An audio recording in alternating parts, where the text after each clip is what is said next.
Today's show is brought to you by Lovable. Here we go.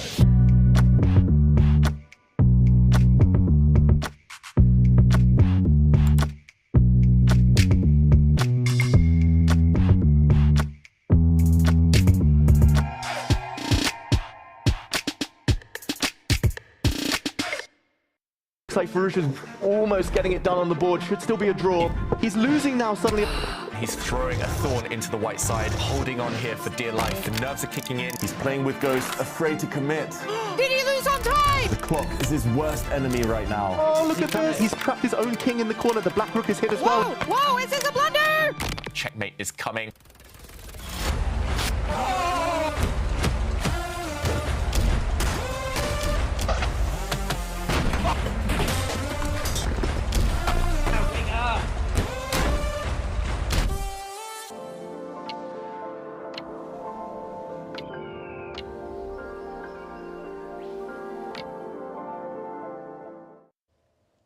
Welcome everyone. We may be approaching Christmas, but we're doing the only thing that we should be doing on December 23rd. We are going to follow Title Tuesday, and I got the most amazing panel today. David Howell, Arian Tari, Askild Bryn, all here to have a little bit more of a relaxed Christmas feeling today, David. Exactly. I mean, Askild's brought the sweater. I've tried to do my best to pretend I'm Norwegian, and yeah, we're just gonna have a fun time, nice chilled time before we celebrate properly tomorrow. But to everyone who's watching from home, it's going to be a more of a watch party type feel today. We're going to sit back, try to enjoy as many of these games as possible. And Adrian, what are you expecting from this Title Tuesday? You think a lot of the players are going to be joining in before the World Rapid and Blitz? Yeah, I'm curious how many players are already in Doha playing from there. Like chess players would like to go a few days before such an important event, getting used to the new time zone. But yeah, I expect exciting games as usual. Looking forward to follow the event. But this new 5+0 format, it's a good way to just kind of get paced into your body again, isn't it? Yeah, I mean, I think they're playing the Rapid first, so it can be a bit confusing to play the Blitz here first. But it's a good way to warm up. Well, let's take a look at what is the split standing so far. Listen, this is game week 4. We're now in what is called the winter split, and Magnus Carlsen, he took yet another victory last week. That means that he passed Sam Sevian. So he's only played 2 out of the 3 events, and he's won both of them. So nothing is new in the world of chess right now. Askild, are you surprised by this? No, not really. I mean, he's such a fantastic Blitz player and probably the best in the world still. And it's great for me to see that he has so much motivation. And I talked to him last week. He was looking forward to the World Rapid and Blitz. And yeah, I think he's in great shape these days. And the World Rapid and Blitz, it is what is on the mind of most chess players going into this time of year, isn't it? It's also everyone's favorite tournament to watch. Definitely the highlight of the year in some way. Like, especially for Norwegian people, I think like the statistics were showing that 20% of the Norwegian population likes to sit at home and follow the tournament over Christmas, so it's really, really popular, and I can't wait for it. Right now, we haven't had that many signups yet, as you can see, to this Title Tuesday, but who are we expecting today? What do you think? I think everyone, just everyone. Every title player in the world. Yeah, but we're getting there, aren't we, though? I mean, I know you're joking, David, but seriously, I mean, we are getting to the point where most of the top players are actually joining in. That's right. I mean, Magnus, Hikaru, I would say 90% of these tournaments, they're playing. Like, unless there's force majeure, unless there's something else stopping them, they are here every week. And we see Alireza, we see Nepomniachtchi, we see MVL, we see so many youngsters as well. Problem is that right now we don't see it because we do have a problem with the L bar. It should have been a whole lot more names next to us, but hopefully that's going to show up pretty soon. But what we can do is we can take a look at something else, because right now we have a lot of players in Doha, but there's still players playing this tournament from all over the world. And we have a map to kind of illustrate where players are at the moment. With the Alien, the Bulgarian streamer, he is here in the Take studio, got to be doing the stream today. But as we can see, we have Alireza Firouzja, we have Hans Niemann, we have Magnus Carlsen, all present in Doha at the moment.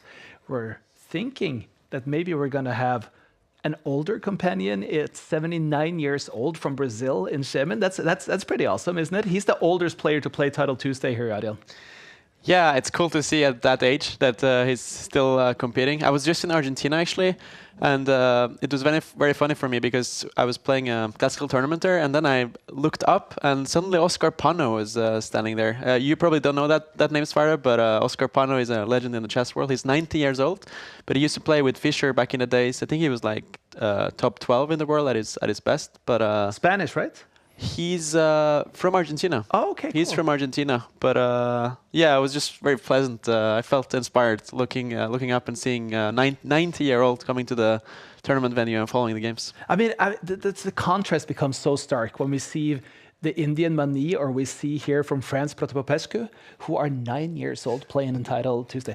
When did you first get your title, David? I think my first title was FM around the age of 11. So a long time ago, lifetime ago. I can only hope that these youngsters keep the joy of chess, and I can only hope the rest of us can keep playing until we are 79, 80, 90, beyond. I did mention that Witty Alien is in the Take studio today. He has been streaming for quite some time already. He is someone who, for those who don't know him, he plays extremely aggressive. He has all these gambits that are both entertaining and fun to watch, but they're pretty effective as well, aren't they? They really are. He's beaten me with the Martian Gambit. The first time I'd ever even heard of that opening, and it was like a hurricane just swept me away. But no, it's nice to see. He's very passionate about chess. He's kind of blown up this year. He's been leading that joy of the sacrificial attack. Let's get to know Witty Alien a little bit better. Yeah, I never ever imagined in my life I would be in the Take studio because I watch it online all the time. And I see David, I see Kaya, and I see Magnus, and now I'm here, it's a dream come true. I'm known as Witty Alien, I do a lot of content, but mainly I'm known for, I'm a FIDE content master, I'm 2100 FIDE. I'm known for playing crazy gambits and for inventing crazy gambits. I invented 2 gambits, so I'm just a gambit guy who plays aggressive chess, sacrifices a lot, and most of the time beats his chess when it makes it brilliant. Oh, it's open, okay. This is my mouse. This is where I stream for 2 days. This is my 2 monitors. This is the camera, the best camera I've ever seen in my life. This is like the best camera ever. This is Dave K. Yeah. I love this. The gambit that shocked the chess world. This is the first time somebody ever make a video about Alien Gambit. This is how it starts. Aliens come to Earth. What opening do you play? The Alien Gambit, wow! You put the pony, I call the knight pony.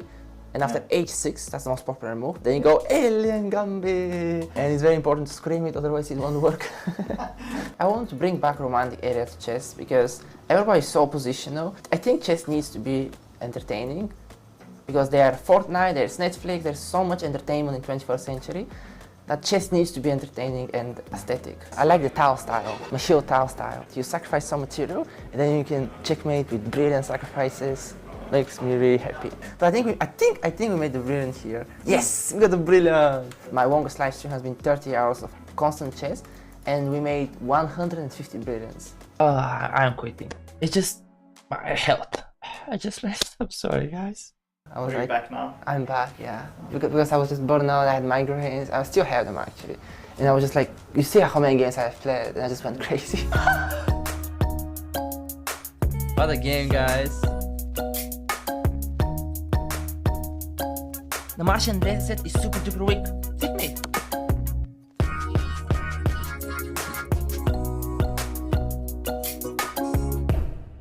Do you want to see how many games I've played? That's a lot of games. Brilliant.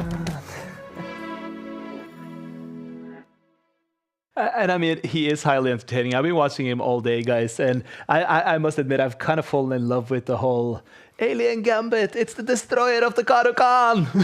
It is entertaining. It really is, and I did witness him throw a mouse earlier, so I'm hoping in the Dave Cave. In the Dave Cave, how could he? My mouse. Wow. I just hope he can still make moves, but it's been entertaining hearing the kind of the joy coming from that room. I'm just going to ask you quickly, like, what kind of score would you give him if you had a player card? Just something on the top of your mind right now. Ooh, probably in the 70s. He's dangerous. He can beat someone higher rated, but maybe the consistency, I mean, it's inherent to such a kind of kind of gambling type of style, I should say. Yeah, I think he can win a lot of games, but also lose a few. And it's very much about getting on that streak. Well, who is on the player cards this Christmas edition? Exactly. Let's dig in. 3 players that we're going to be watching with a lot of curiosity this week. With the Christmas hat! Magnus Carlsen, he's in the festive spirit. He's at 98. He's the reigning Title Tuesday winner after last week.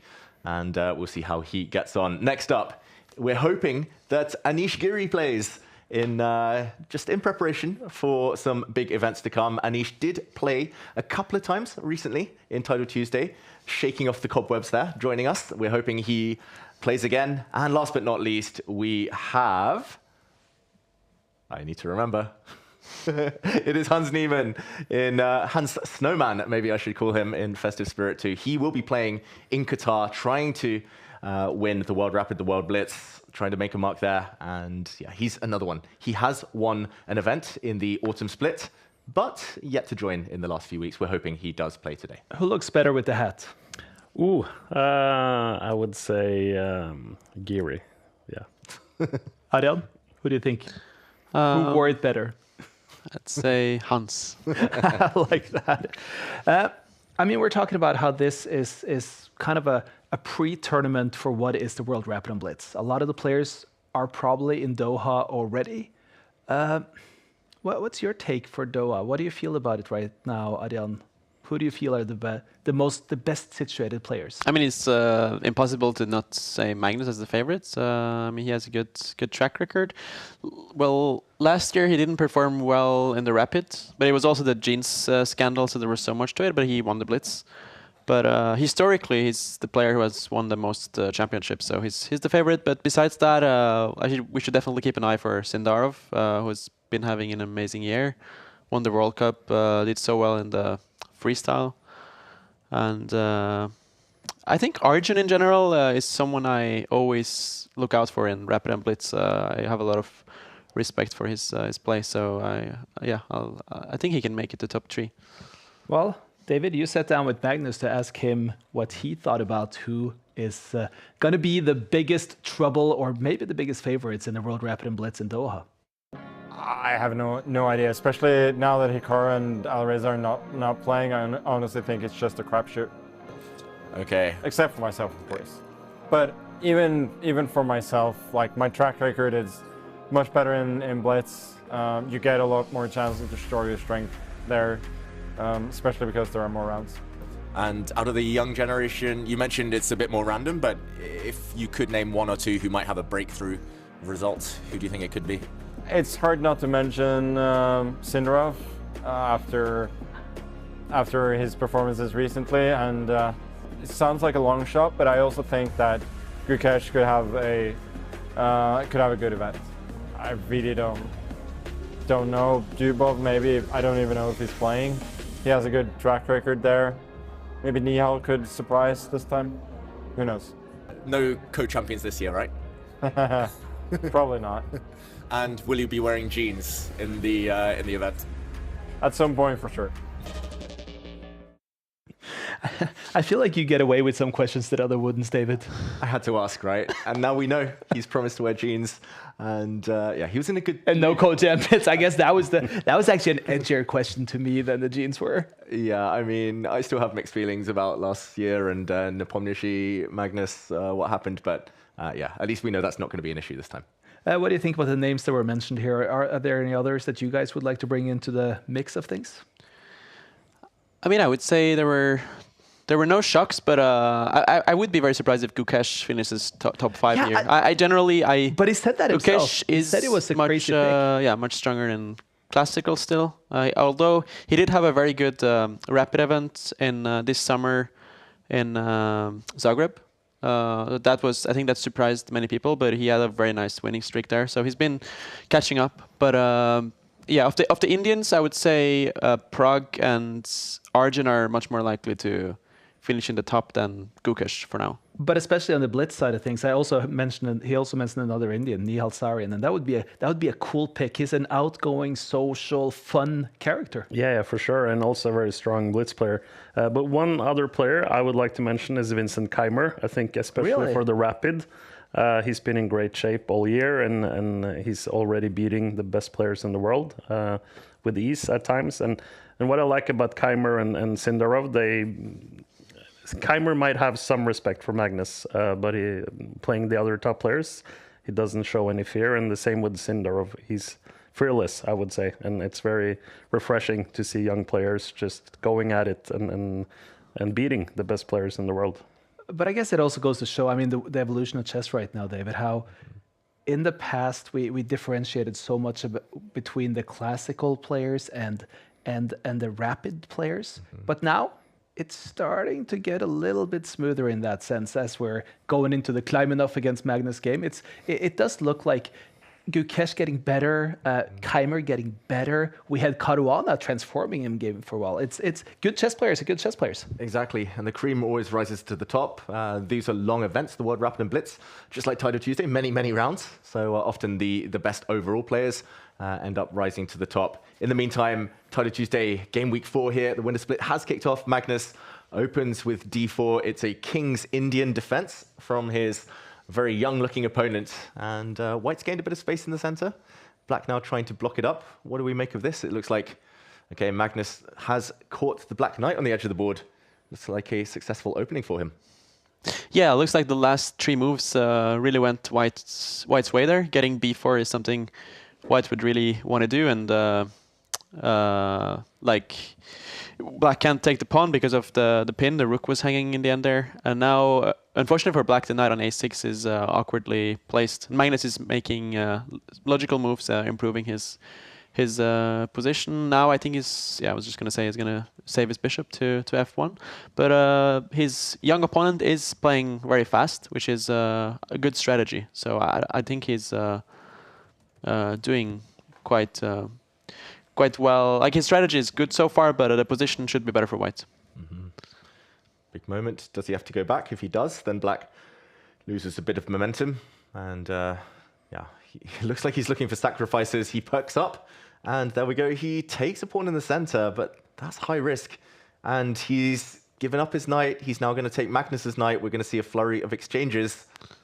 And yeah, but Black is a pawn up here, but positionally he's busted. Yeah. So for the viewers, it looks like Black is just pawn up in an endgame, but Magnus's knight on e4 is super strong, and all White's pieces are better than Black's pieces. So this is like a really nice textbook example of like your piece is basically dominating your opponent's pieces. And look at the knight on a6. This is Magnus's dream.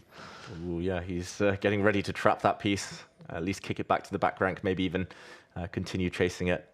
Very good judgment here for Magnus to go into this to lose a pawn. That's why Kleimanov kind of sat up in his chair. He was like, wait, I'm about to be a pawn up against the world #1. Yeah, did you see that reaction? I was noticing that. I mean, I thought it too. I thought, oh wow, Magnus has blundered a pawn, but no, it's part of the master plan, as usual. This is such a typical Magnus first game, like illustrating his understanding. Now, it's just hard for Black to improve their pieces. Maybe Black wants to play knight to f6, try to trade the strong knight on e4, but I don't think White is gonna accept that trade. It's gonna go with the knight to g5 and into e6 probably. So it's hard to suggest a good move for Black here. Is Magnus also threatening to take on d6 in that position? I mean, he was threatening to take that pawn, but actually I think Magnus likes that knight so much that he would not even like want to trade it for a pawn, for getting a pawn there. Yeah. That knight is arguably stronger than the rook actually. It's also untouchable. Now White is going to try to probably play a rook to a8 and invade on the queen side. Yeah, this is looking very, very good for Magnus now. Black just lacks a plan. Black lacks any activity, just some bad pieces, and that makes the whole position bad. Magnus is going to start game 1, round 1 here with a win. Could also add that Kleimanov is not only a CM, he's also an FM that he became this year, 12 years old. Wow. And he's got a standard rating of over 2,300. There's some tactics in the position now. Magnus can, he's going to play a rook to a8, I think. And after rooks will trade, it looks like Black can protect with king f7, but Magnus could actually just win a piece there, but he didn't go for it. He could actually just take the knight, eliminate the knight, and after the king would take, he could take the bishop.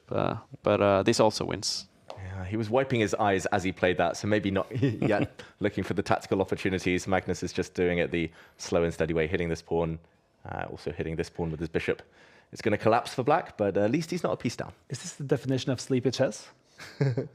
Pretty much. It's anti-young player chess. Just make it really positional. Just go all about the pawn structures.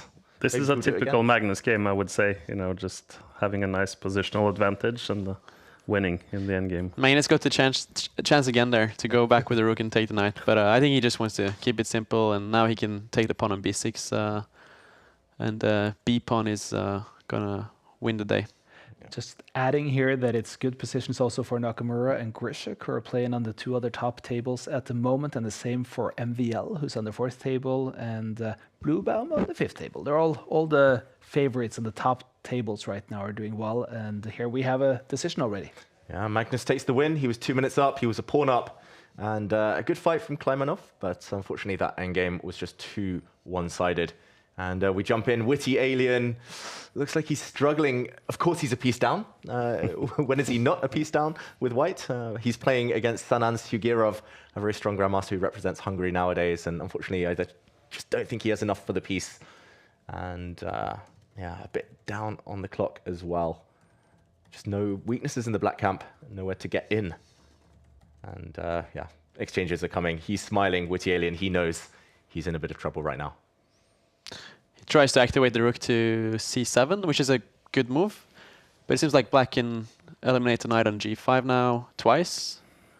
And with the extra knight, it's hard to see white saving this one. Yeah, especially if the queens come off, that's a full piece. The black bishop can be defended with the rook, with the knight. Yeah, both rook g8 and knight b6 does the job. I would probably go rook g8, yeah, just to not allow white the freedom on the 7th rank. Just to take this pawn next. And this should be the beginning of the end. He's going to try and double rooks on the 7th. Oh, he doesn't look happy. Witty Alien here. How to end this game. Oh, devastation. He always shows the full range of emotion. No matter win, loss, he's always full of energy, Witty Alien. And he knows a few accurate moves here from black. Yeah, Shigurov is taking his time here. Like, white does have the threat of doubling on the 7th rank, and then there's a mate threat that presents itself. So Shigurov should be precise. However, I think he can play like rook to... yeah, for instance, I mean, he can play knight to f3 and get a knight to d4, or even like push the pawn to f4. There's probably many ways to do it, but he's going down to 1 minute soon. Ooh. Risky time usage from Sugirov. I mean, we're seeing Witty Alien start to smile now. We haven't seen that in the beginning when we came in. Ooh, maybe some flagging on the cards. When in doubt, try and flag the opponent. The knight on g5, though, really well placed. It will guard any checks in front of the black king. It's coming in for checks himself. That should bank it. Do you think Grishik agrees with that sentiment? When in doubt, flag.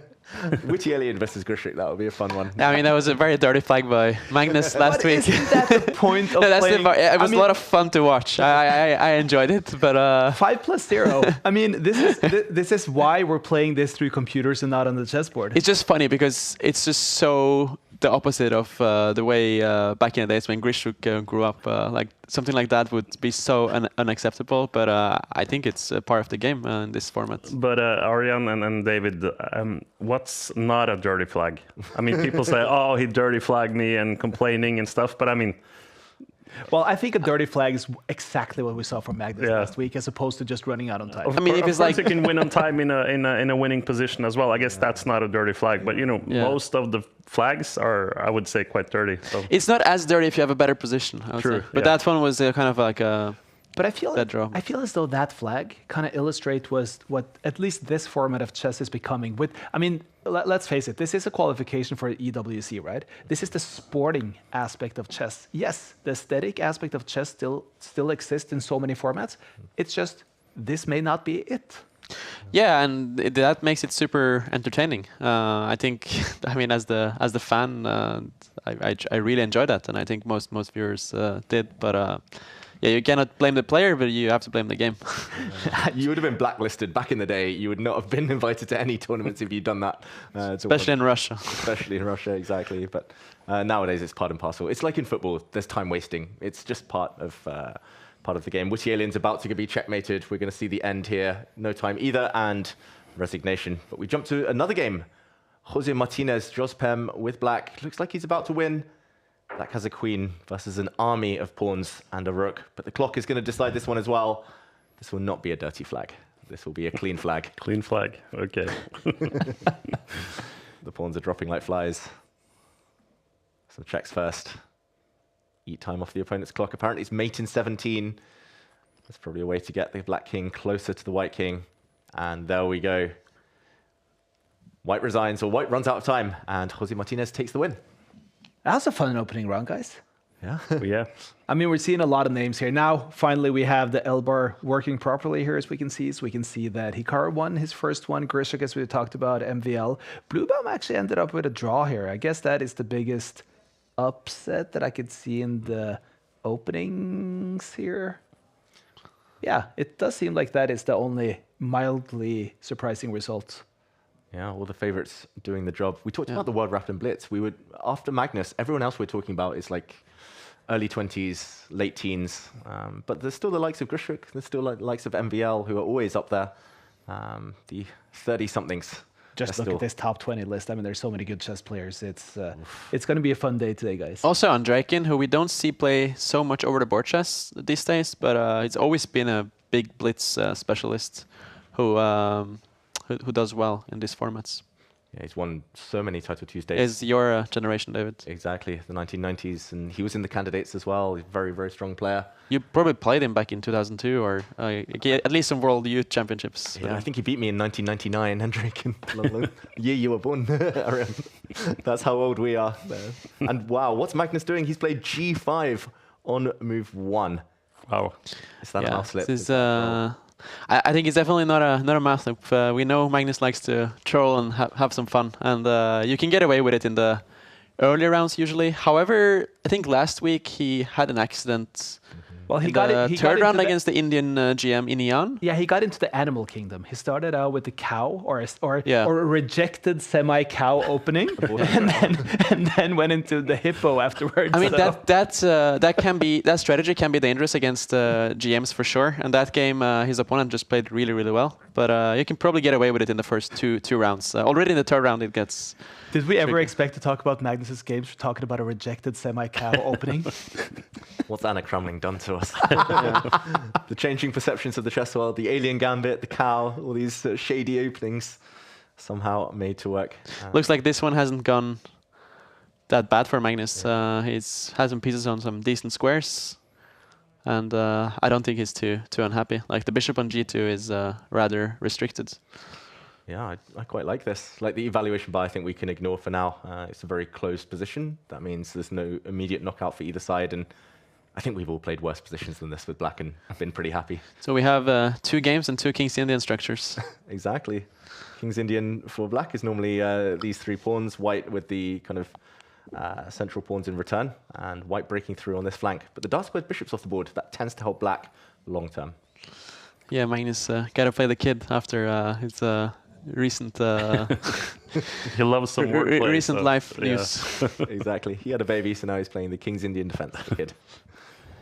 And, White should try to move the f pawn here to open up the f file. I think it makes a lot of sense. There's a double on the f file. He plays rook c1, bishop d7. I still think he should play maybe f3 or f4. He does give black some squares, but also he can try to create something on the f file, because otherwise it looks like it's not so easy for white to find a plan.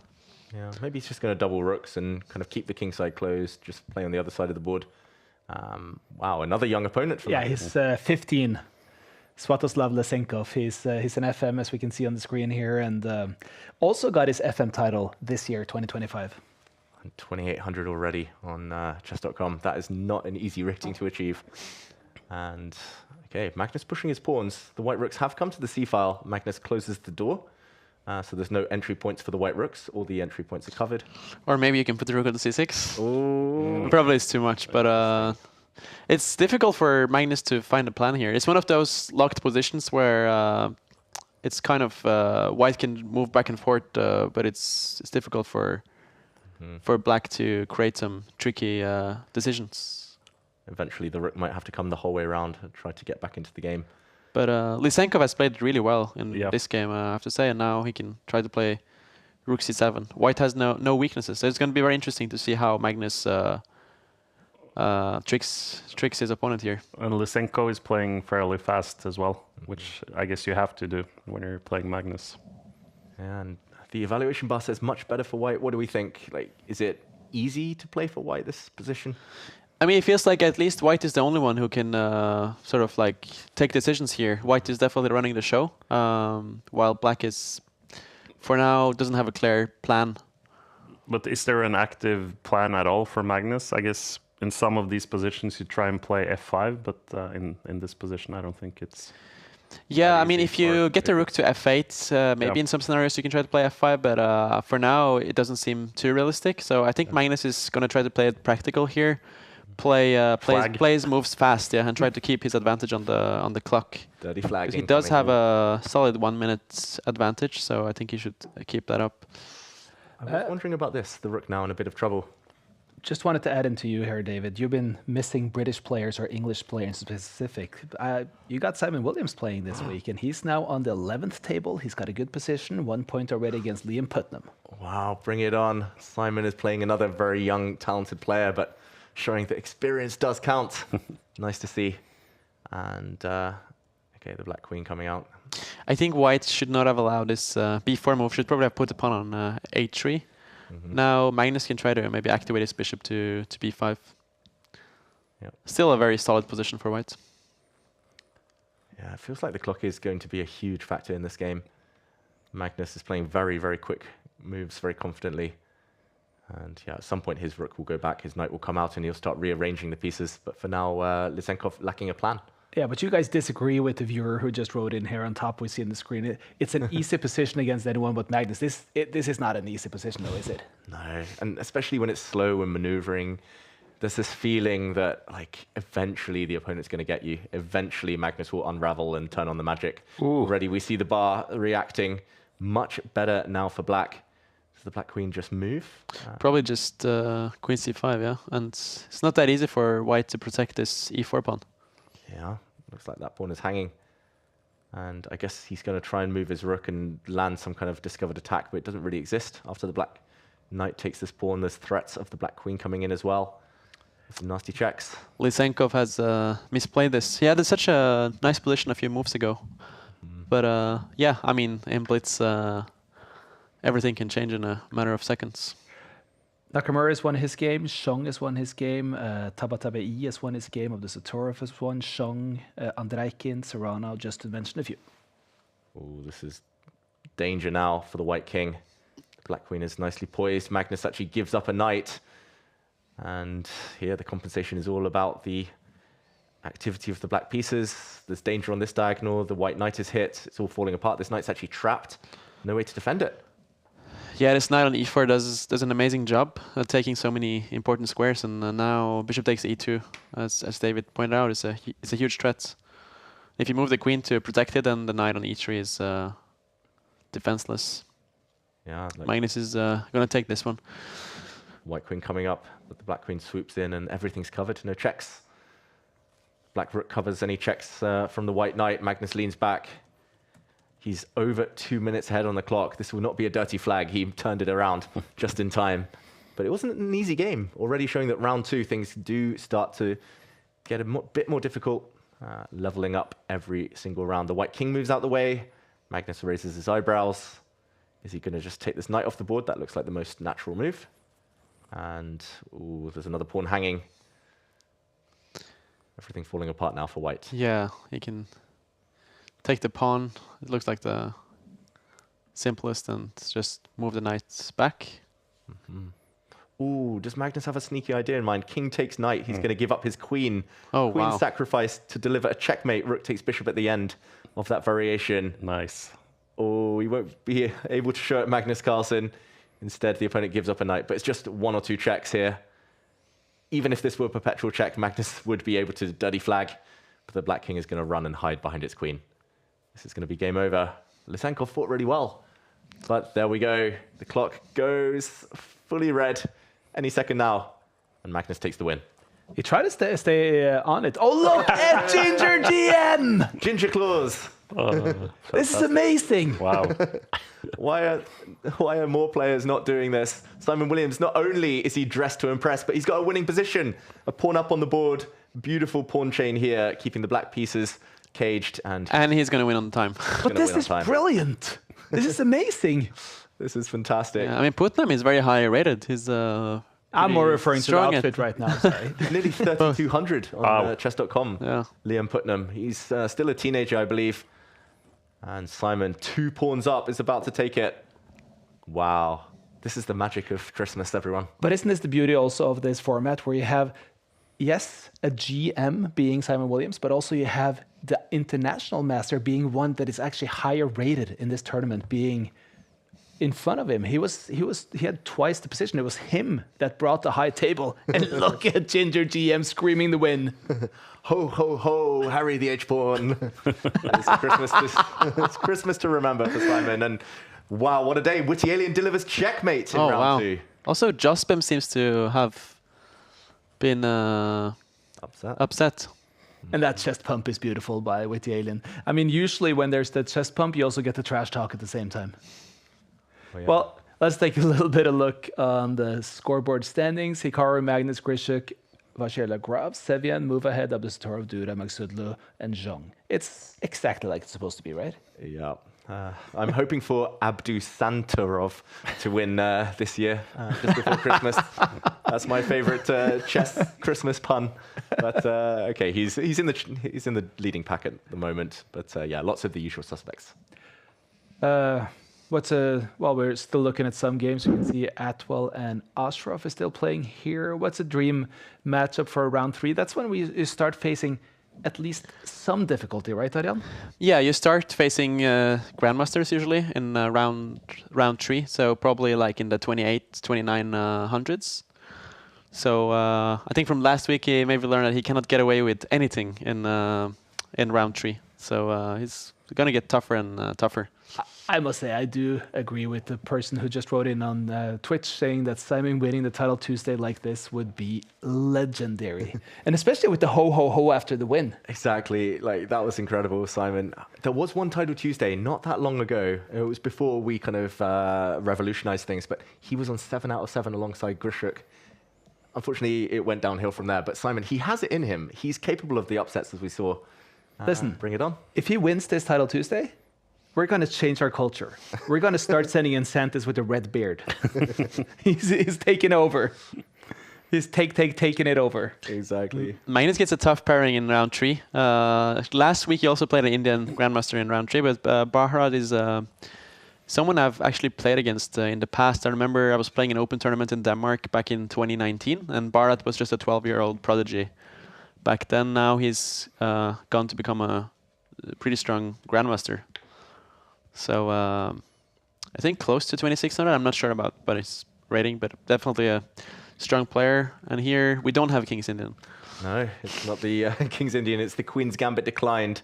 And my favorite pawn structure, the Connect 4 white with a nice pawn chain. But he closes the center, meaning that Bharat will likely try to chip away at the pawn chain, but also maybe likely to try and force through some central breaks a bit later. Magnus neglecting development, but the center's closed, so it's fine for now.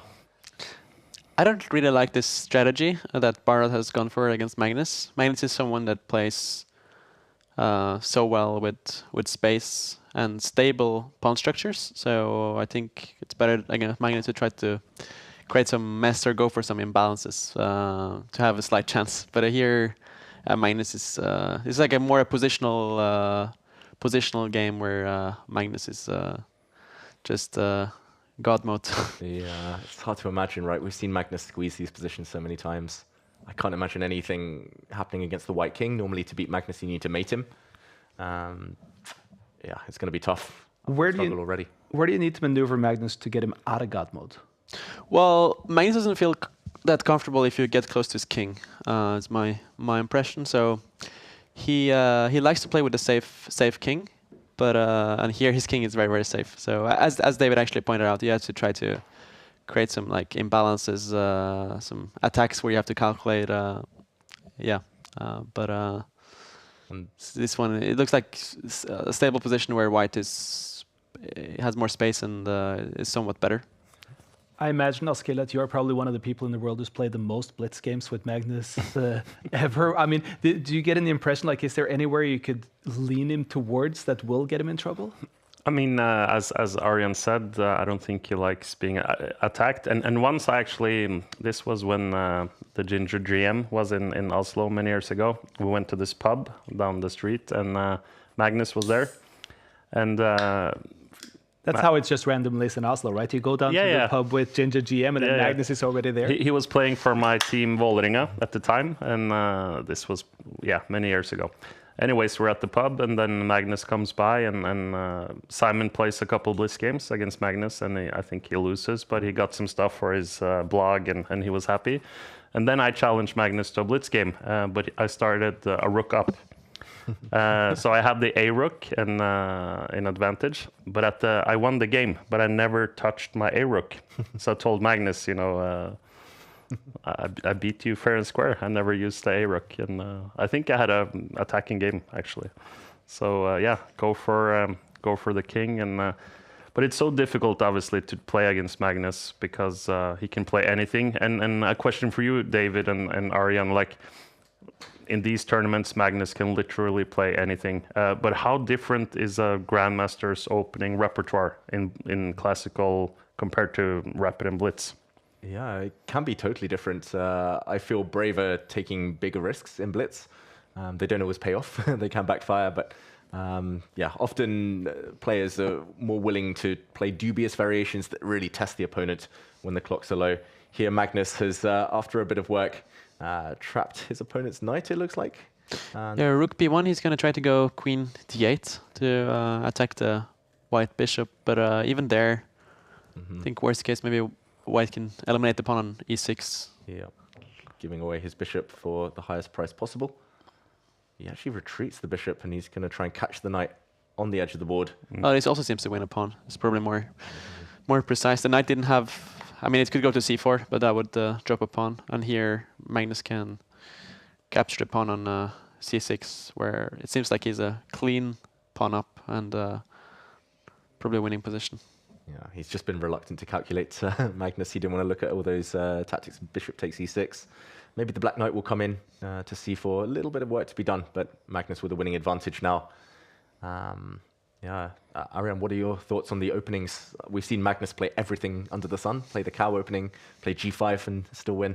Well, Magnus is privileged that he plays every type of position, structures well, usually, so he studied so many different types of position and openings, so he can play on most things. But for the rest of us, it's usually you have a couple systems that you can sort of play fast and have some experience in. I think experience helps a lot if you have some systems that you've sort of like played the first 10-15 moves a lot before. Obviously, the time usage is so important in Blitz, so you just got to play some systems that you know well. Like, you shouldn't try to experiment too much, I would say, with new openings with solo time. You just have to play something you know well and play fast. Makes sense. Just wanted to let you know that our Santa Claus, Simon Williams, Ginger GM, is in a bit of trouble here against Vugard Asterdorf. He's behind on time and behind on the position. Oh, he's been a good boy this year, though, so Santa might reward him, and everyone sent some Christmas spirit to Simon Williams in his quest to turn things around. And here, I'm not sure there will be a turnaround. Magnus is totally winning against Barat. There was only one threat against his rook. That rook moves, and it's going to be the c-pawn that is going to win this game. The white knight can support that with some nasty checks a bit later as well. Magnus is about to take the third win in a row. I wouldn't be surprised if Barat's chosen the towel here. There's no tricks for black. And Magnus makes it look so smooth and clean. I mean, it's incredible. Game after game, he just and what I admire the most about Magnus is his way of playing, in the sense that he makes it easy for himself. He doesn't overcalculate or spend a lot of time Let's move over to Hikaru. Different variations. He's playing against the Israeli GM here, Steinberg. Okay, and we join a very chaotic position. Material count shows its level, but the black pawns in the center are far stronger than any of the white pawns right now. The white pawn in front of the black king actually acts as a bit of a shield, keeping Hikaru's king safe. Massively better for Hikaru, I think, is a good evaluation, especially with the extra minute on his clock. And we're seeing a lot of hotel rooms. It looks like a lot of the players traveling. Hikaru, of course, has been playing in India at the Global Chess League. Steinberg used to be a very strong junior from Israel. I remember I was playing the age category groups as a kid, and he was always one of the best. I believe he's born in 1998. Yeah, he turns 28 in January. Yeah, so he's born in 98, and he was always very talented and strong. And here it looks like Hikaru has a very safe king and about to take this one. Yeah, it's just about how to get the job done. Do you push your pawn? Do you try and bring the rook in at the right moment? You just have to watch out for tactics based on white getting the rook up with a check. And, okay, the eval bar. Hikaru looks very stressed. Yeah. Surprisingly stressed for, if you look at the position, he has much more time and seems to be in control with the pass pawn on e2. He has a nice hotel room with the plant decoration and everything. Is that surprising? No, not really. But it still looks like he's comfortable. He's struggling to find the win, though, Hikaru. He knows he's been winning. Actually, for most of this game, he's been in the driver's seat. That's probably why he's frustrated right now. But, okay, talking to his chat, I don't really see the downside of bringing the rook in right now. Looks like a double attack on the white queen, white knight. There we go. I think he's upset about something else than the chess, but I don't know. Mm-hmm. I feel like we're getting to know the player's trophy so well after some time here, but right now it's more interesting on the position. Oh, but he's hung his bishop.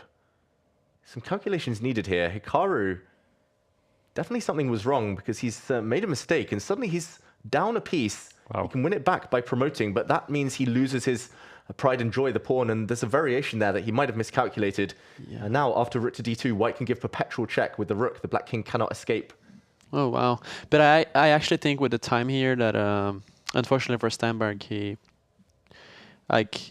even if he saves the position, he's going to lose on time. Dirty flag. Dirty flag, yeah. This is what we were... Askil was asking about what the dirty flag is. It's probably going to be this one. Askil asking. And yeah, this is a dead drawn endgame. Black's running out of pawns. White can give all the checks here. But Hikaru is definitely going to play this on for victory. He's going to get out of the checks. He's even going to give up his pawns. He's taking a bit of a risk here, Hikaru, but he shouldn't be in too much danger. And there we go. Things are turning. Could I have started with... No, not really. I was going to say you could start with e2, but there was rook e5 check. Uh-huh. Now Hikaru is taking some of the pawns off. Even if it's rook versus rook, he's going to play this one forever. And 5 seconds now left for white. The clock is very, very red. Hikaru gives up his pawn. It's a dead drawn endgame, but Steinberg has no time. 1 second. A few checks, a few pre-moves. Under 1 second now. A shake of the head. Smile from Steinberg, and he blunders his rook to a pre-move. Game over. I mean, it's a difficult situation, and it's one of those, he knows what he's walking into. He has no way of getting out of it, and that's just the name of the game, isn't it, guys? Yeah, but a good fight from Steinberg, who was very close to getting a half point against Hikaru. Any surprises on the list right now from how you're seeing things, David? Yeah, Alexander Grishuk losing in round 3. He's been a man in form. Ran Magnus very close last week. We also saw, well, we see Magzulu about to lose. We saw Andrakin lose after we praised him a bit earlier. And yeah, some surprises. But Magnus Hikaru at the top, that is not a surprise right now. Look at this great first game. Hikaru against Oparin. That is something we have to watch. Oparin, a very, very strong player. Yeah. I know very well. I've also played against him in the past. Definitely a very strong Blitz player. I played against him a lot. And he played the St. Louis Rapid and Blitz this year. It's like an elite Blitz tournament where he did really well. He beat some very, very strong players. So not going to be an easy game for Hikaru. That's why we should watch it. Yeah, we should watch it. And this one, we have a bit of an offbeat opening, but it's been seen before. I think Magnus played this knight a3 move a few years ago, I recall. Mm-hmm. Against MVL. Yeah, MVL, yeah. It's, I forgot who it was against, but yeah, it was MVL. And Magnus, meanwhile, is playing the Grinch, the Simon Williams slayer, Vugar Rasulov, who took down the Ginger GM in the last round. So Magnus, he wants revenge for Santa Claus. You're strong today, David. You're very strong on the Christmas. Just can't wait for the presents tomorrow. The Christmas food. And okay, in the meantime, Hikaru's pushed his pawn. It kind of looks like a weird Catalan with the knight and some extra pawn pushes. Black's bishop does look a bit stuck. Ariane, you mentioned you know Oparin, you've played a lot of Blitz against each other. How good do you think his chances will be in a position like this? Well, Oparin is someone who has very good chess understanding. He's good chess education, it's like from the Soviet school of chess, I guess you can say. So not easy to take him down. Here, it looks like he's opting for some f5 stuff. Looks okay for black to me. Maybe white will try to play f3 and get e4 in. Just a fight. Do you get tired at all playing this tournament as a player, guys? I mean, now going into round 4, you're going into a break. Is that something that comes nicely, or are you just so used to playing such long sessions online that it doesn't matter? I mean, it is always nice to get the break. I mean, especially in Title Tuesday these days, compared to a couple of years ago, you're like already in round 2-3, you start playing strong grandmasters, which obviously takes a lot of energy to play a strong GM in every game. So I think the 2 breaks are nice to like catch your breath. Here, black has improved their bishop on a6. I think objectively speaking, black should be doing all right, but I see the bar is not too happy. Yeah, black's just very cramped. I'm looking at this black knight, and I'm wondering how it's ever going to get into the game. Assuming that white at some point just pushes pawns and never really breaks the formation, breaks the structure. This black knight is pretty much dead for a while. The black bishop is going to struggle as well to participate, and Hikaru probably is going to launch a slow attack. Doesn't need to rush. There we go, h4, h5. When in doubt, push the h-pawn, and it's going to be a long, long game. Tabatabai already winning his game after what is referred to as an early Botus gambit from his opponent. I saw that game. Yeah, he blundered his queen as early as move 12. Yeah, that was not the finest moment for Bukreyev.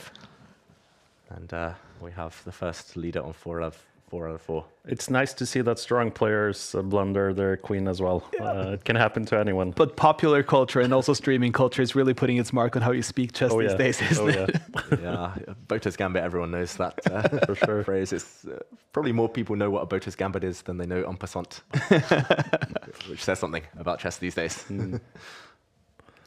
Oparin is going to try to trade rooks now, take on b3, and take the rook and bring the other rook to a8. There is a weak pawn, though, that Hikaru can go for with the queen, maybe with his knight as well a bit later. So we can play on both sides of the board here, Hikaru. This is the beauty of having space. White's pawns are so far advanced. But as Arian mentioned, Oparin is going to try and get active, going to try and at least conquer the A file. And still some work to be done. The more pieces that leave the board, if black isn't immediately knocked out or losing anything, then the more confident Oparin might become. But maybe Hikaru can just play rook b1 and then start pushing on the, that's rook what he somewhere, and does. then push on the king side, because it looks dangerous for black when those pawns go marching. Bishop d8 is a nice move. Now the point is that if you capture a pawn on b4, black has this bishop to a5 response hitting the queen, and white loses material because the rook would be unprotected after. So Hikaru does try and trade off those bishops. White's bishop was a bit stuck. He gets them off the board, but it will come at the cost of a pawn now for Oparin. There we go. Hikaru a pawn to the good. Black's knight still just a bit of a bystander. Hikaru's going to try and trade everything else off. Black's bishop looked pretty strong. White's bishop wasn't doing much. It doesn't feel over, though, somehow. White is quite far extended, so if the black pieces come around the back, if the black knight kind of sits and defends its king... The problem is that the knight on d7 is so bad. Yeah. If you had that on a good square, it would be some compensation, but... One day it's going to activate somehow and back around. And difficult to imagine, though. That's a long journey for the knight. Journey. It starts knight on f8. There is no checkmate. In Blitz, that tends to help, but Now he's rook a1. Can you take on b3? Probably didn't work because you would lose the c6 pawn in the end. Yeah. There would have been a variation with the white rook taking the black queen and going behind. But instead we see the queen still on the board. Maybe some hope for Oparin long term with the white king a bit open, but for now black's pieces just can't come in. Well, this is settling a little bit. I just wanted to mention that Shagirov, who we saw earlier in this Title Tuesday, is playing MVL on table number 3, and then Magnus, as you mentioned, is playing Rasulov, and it looks like it's two quite even positions. Well, Rasulov is a strong blitz player. I think he's actually won Title Tuesday a couple of times before. I always see him on the top of the boards. Yeah. Very good openings. We talked about openings earlier. Rasulov always plays kind of similar stuff, and he knows it inside out. Gives him a bit of an edge on the clock. And here Hikaru has an edge on the clock. He's just taking things nice and slow. He's going to start playing checkers by putting all his pawns on dart squares. And when the moment comes, he'll try and swap off the queens or try and break through on the queen side. He's bringing his king over. That's intended to liberate the white queen from defensive duties. Yeah, that black knight has just been the worst piece of the game. Yeah, he's gonna drop his rook back to a6 now and then try to play queen a5, trading queens. It's hard to do anything with black. If you could just like enter with the queen to e2 and activate it would be nice, but he's not gonna allow that. Ooh, Hikaru's going for it. I'm really shocked he didn't kind of try and trade queens earlier when he had the opportunity. Now the black knight coming around looks a little bit scary, but Hikaru still has everything defended. And Oparin, wow, opens up his king. I was surprised by that one. I thought he was just going to play g6. Yeah, either g6 or just leave it. Like, and hope that white... Oh, Can you play... I was tempted to play knight g4. Yeah, knight g4 looked strong, but I think black could maybe play f5 there. Yeah.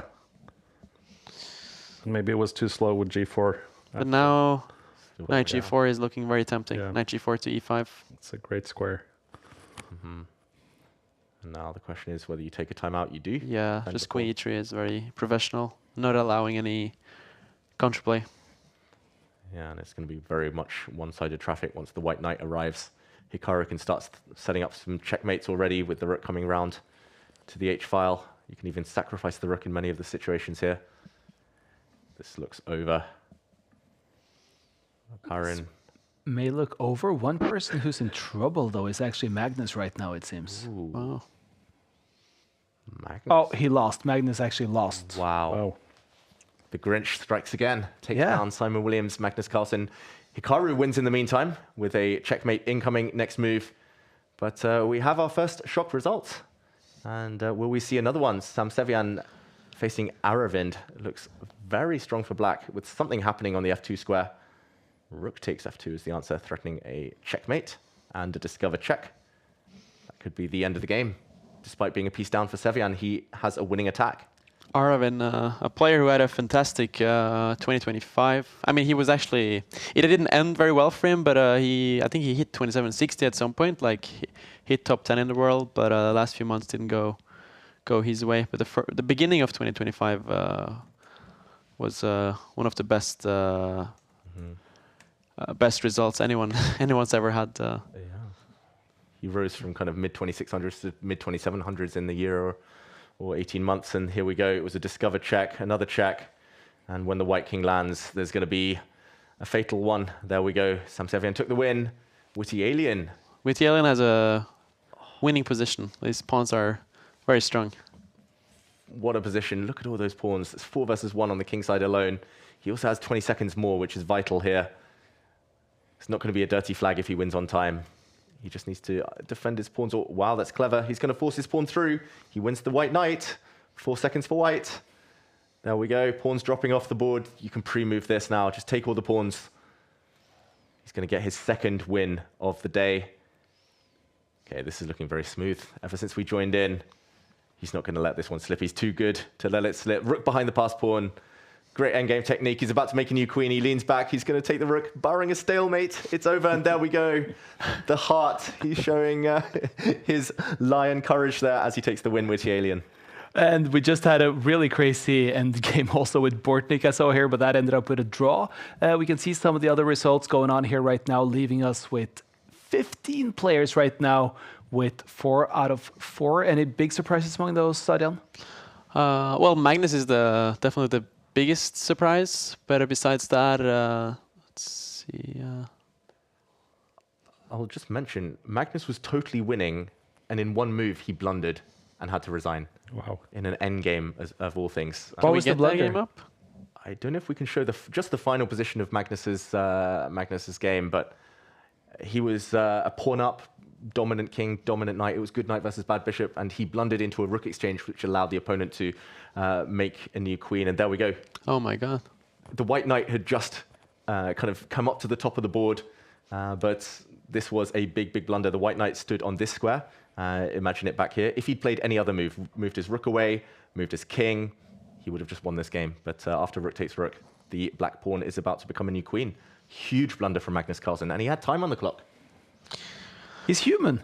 Yeah, he's human, but it's a very unusual blunder by Magnus. We don't really see it much these days. But he's human after all. Listen, I want to, now that we're going into a break here, I want to go a little bit into the World Rapid and Blitz. And I guess I can also explain to those watching at home. We're sitting in Norway here with the Take studio.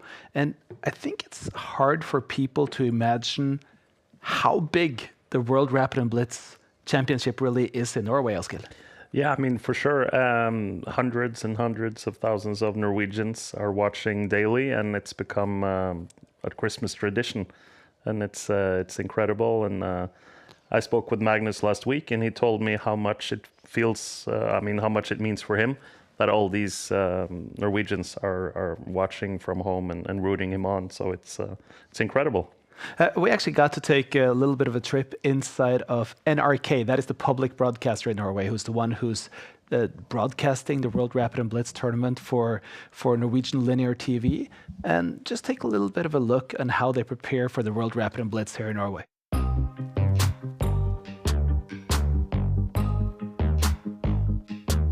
This is the chess studio. This is obviously a camera, a big camera. This is where I open the broadcast, standing here. We are prioritizing this because we know that our viewers love it.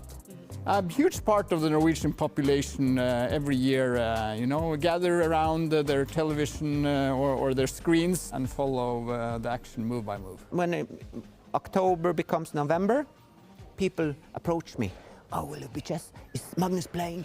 Yes, yeah. Hopefully he's playing. I don't know, nobody knows, but we, fingers crossed, he's playing, right?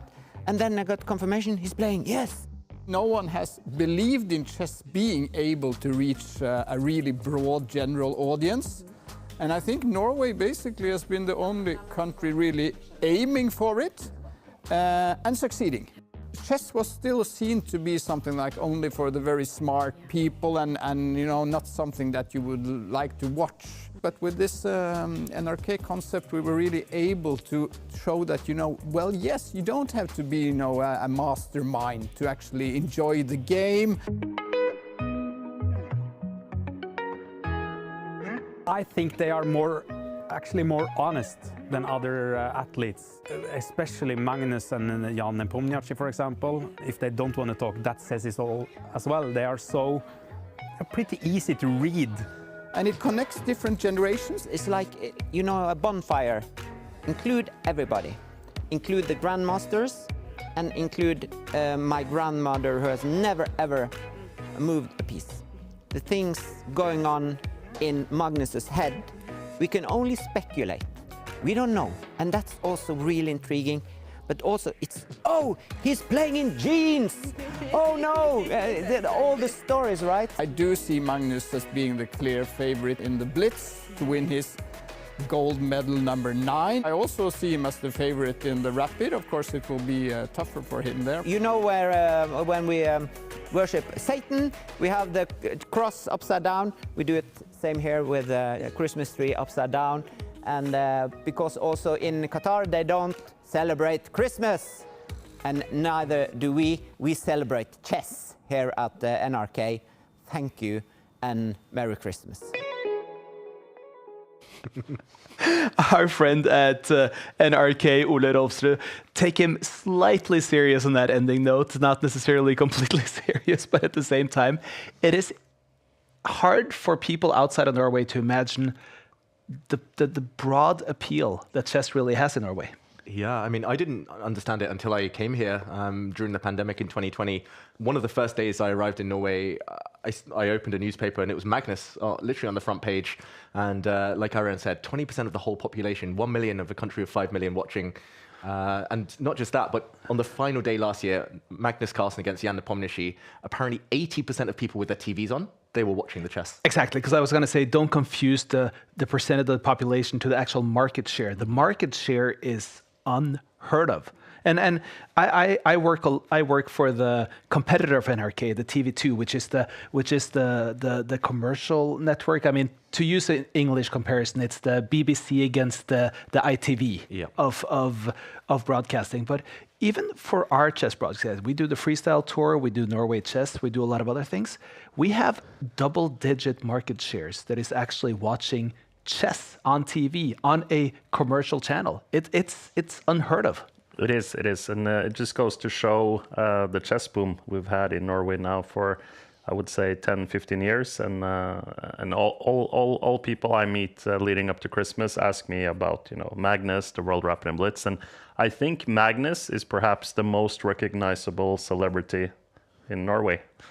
He probably is, isn't he? Next to the king. And Holland. Yeah, and Holland. Now, yeah, Holland is also very recognizable, but yeah, he's a super big celebrity, and everyone is rooting for him, and yeah, it's fantastic. We are going to get closer on this Hikaru against Minlay game that looks to be an excellent one. I just wanted to finish up with one point, and it's also to really all those people out there who's been following chess for years and might get a little frustrated with the very broad approach that, for example, Take does some of their broadcasts.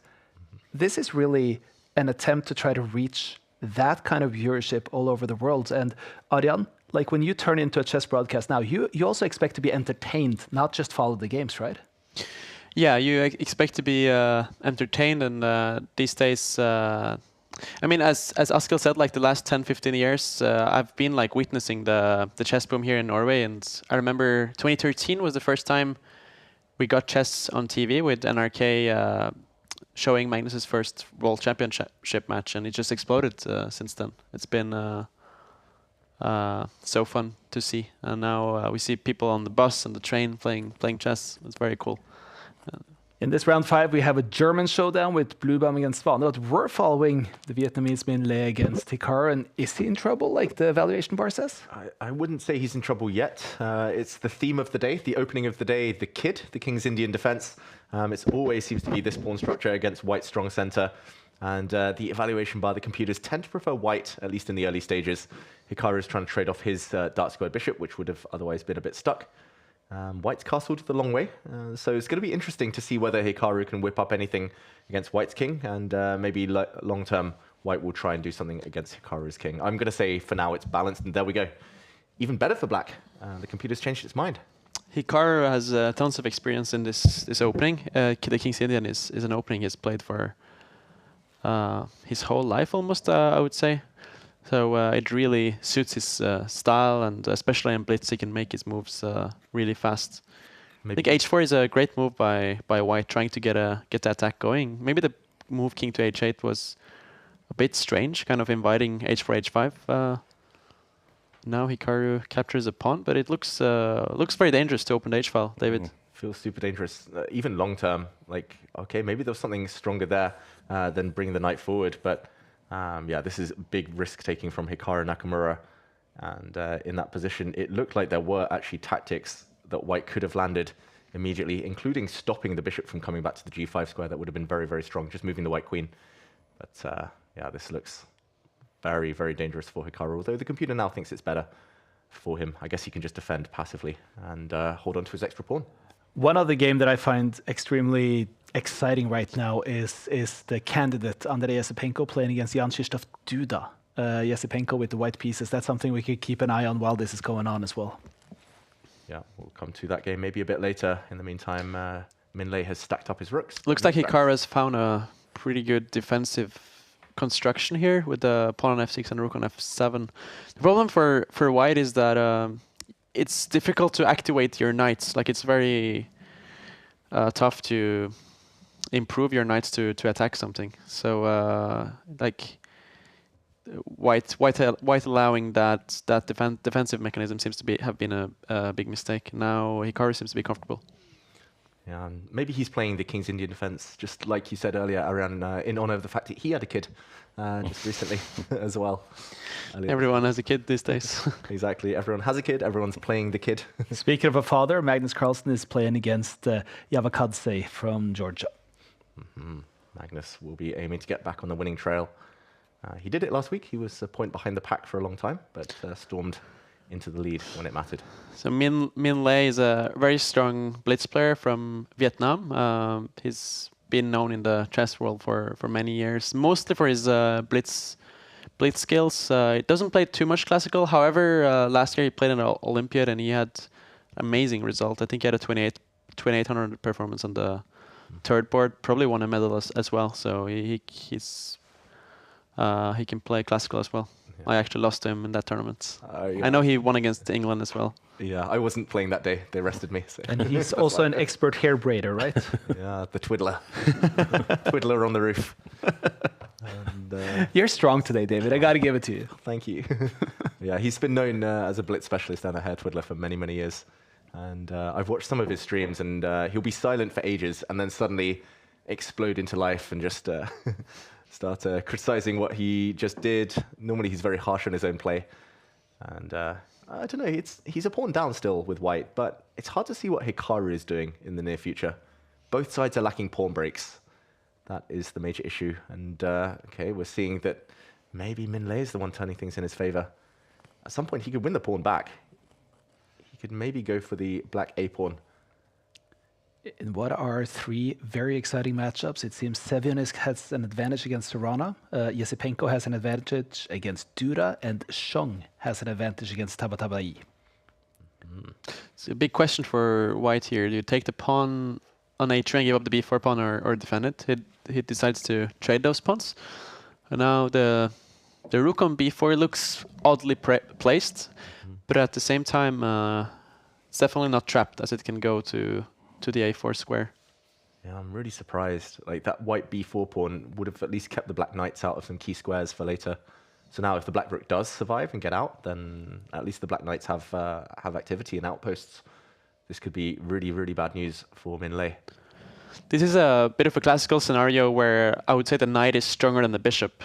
And the reason for that is that if you have the pawns on the same color as your bishop, that usually benefits your opponent because you kind of take away the squares from your own bishop, and here it would be better to have a dark squared bishop while the position is rather closed and knights usually stronger in close positions, as I would say is the case here. And also a perfect square for the knight outpost on c5, which you can never kick away. Yeah, but both c5 and b6 are nice squares for the knight, and here, I think black is, exactly, rook f8, rook a8. Finally time to... That rook has not been in the game for ages, but now it's finally coming to life. Just want to remind everyone that Witty Alien is also streaming today, and the reason why I mentioned that is because he's in the Dave cave here in the studio, and we can hear him screaming from the other room, so there must be excitement going on in his games. There's literally 2 walls between us, and maybe 10 meters between us, but we can still hear him screaming. And I'm just hoping he doesn't throw my mouse again. I mean, I feel like there is no exciting going on, nothing exciting going on in his game. Always something. In the meantime... Go figure with those gambits that he plays, right? Yeah, not for the faint-hearted. There should be like a blood pressure warning attached to those games. But okay, Hikaru finally makes his move and breaks out. The King's Indian move, the f5 has hit, and Hikaru closes it again. But now at least he has another open file for his rooks, for his pieces. Any endgame, any queen exchange will just be winning. There's almost knight takes d5 becomes tempting here, but he goes rook g8, tries to occupy the only open file in the position. The problem for white here is that if you try to play a move like rook to g1, then suddenly the black knight can come to c3. So you kind of running into trouble on both flanks. Yeah, he's entered Hikaru. He's now in the white camp. The black queen can come down to the first rank at some point. There we go. The black rook is always ready to come in if given the opportunity to somewhere on the G file. Maybe even slow play it, move the queen out the way, use the rook and come fully behind. And sooner or later it should end in checkmate. Shang wins and Sevian wins, and Vacher de Grave is about to win. Wow, de Grave giving up his queen in that game. Yeah, but he has about a million officers in compensation. Exactly. And Hikaru wins the white queen. That is a knight fork. Rook takes knight would have been met by the black rook coming down, and that would have been a deadly pin. Hikaru making it look smooth. It's a very nice way to end the game. Here we have Andrei Esipenko and Jan Krzysztof Duda fighting it out in the time battle. Ooh, it's all about the knights. And it looks like the white knights are the ones doing the damage. There's going to be a nasty check here. And at some point you might be able to... Okay, he pushes the pawn immediately. That is intended against the black knight. And that will not now defend the f7 pawn, which will drop. Check. It's a 2-pawn advantage for Andrei Esipenko. Oh, the clock, though. 20 seconds. It's going to make it a bit more random. He should be winning here, but still a lot of hard work to be done. That's a tricky move. The white rook wasn't defended. White rook needs to grab some pawns. Knight's off the board, and suddenly, game on. Yeah, the last few moves were definitely not the cleanest by Esipenko. Now it all comes down to the time. They're both under 10 seconds. Yeah, the black knight has fallen, though. So Esipenko, as long as he avoids checkmate, he should be winning this game. But he's down 2 seconds on the clock. Panic mode here. Against 6. Can he deliver checkmate? The black king is on the edge. Oh, he gives a few checks of his own. The black rooks are threatening to give white a checkmate there, but the check stopped. 2 seconds each, 1 second each. God. It's fastest finger first here. 0 seconds for Duda. And no, Esipenko takes the win. But this is not a dirty flag. This is playing down to the wire. This did feel like it deserved the win for This is a Esipenko dirty there. flag. Wow. Magnus going dirty. Oh, dead drawn endgame, we should mention there. Opposite color bishops, but Magnus 3 seconds faster than his Georgian opponent. Is that the Magnus Carlsen legacy? He's a dirty flagger. He'll be remembered for a few things. Jeans, co-champions, flagging. Oh, it's a rough day today. David Howell is on fire and he's throwing bombs everywhere. But that means that we can see there's now 7 players with 5 points. We're getting Hikaru against Abdusatorov, MVL Shong, Esipenko Sevian, Deak against Svana. This is going to be fun. Oh yeah, looking forward. Ooh, where to start? Big matchups. Is it Hikaru Nakamura against Abdusatorov?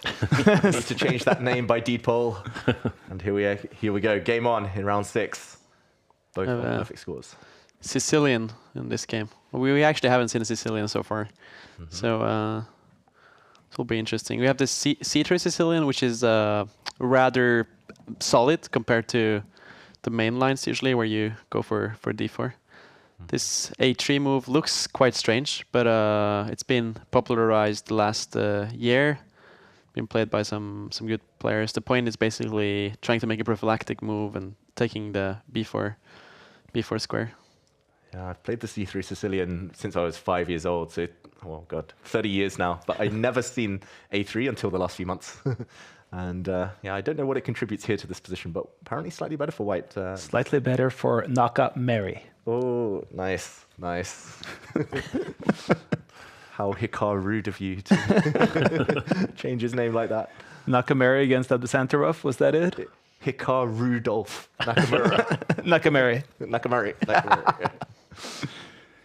And okay, it's all about the white pawn on e5, which clamps down on the black position. It could become a weakness though, and Abdusatorov is hinting that he might take the knight a bit later before taking the pawn in the center, but not yet. And just develops. Whose position would you prefer here? Askil? Ooh, tough question. Feel white is doing okay. I like the pawn on e5, but I think yeah, black shouldn't be in any sort of trouble. So yeah, I think Abdusatorov has some chances in this one. Yeah, I could see on the black side of these positions, easier to play maybe, and less responsibility with the e5 pawn. Like, yeah. maybe looking more of a weakness than a strength right now. It's probably time to go Simon Williams style with h4 here. Yeah. Boom, boom, boom. Oh, ho, ho, ho. At least what I would play. Looks exciting. Looks tempting. Always with the knight parked on g6. Oh, there we go. Wow. It's on the radar. Good call, Arian. h4. And there are some tactics here if black decides to take this pawn.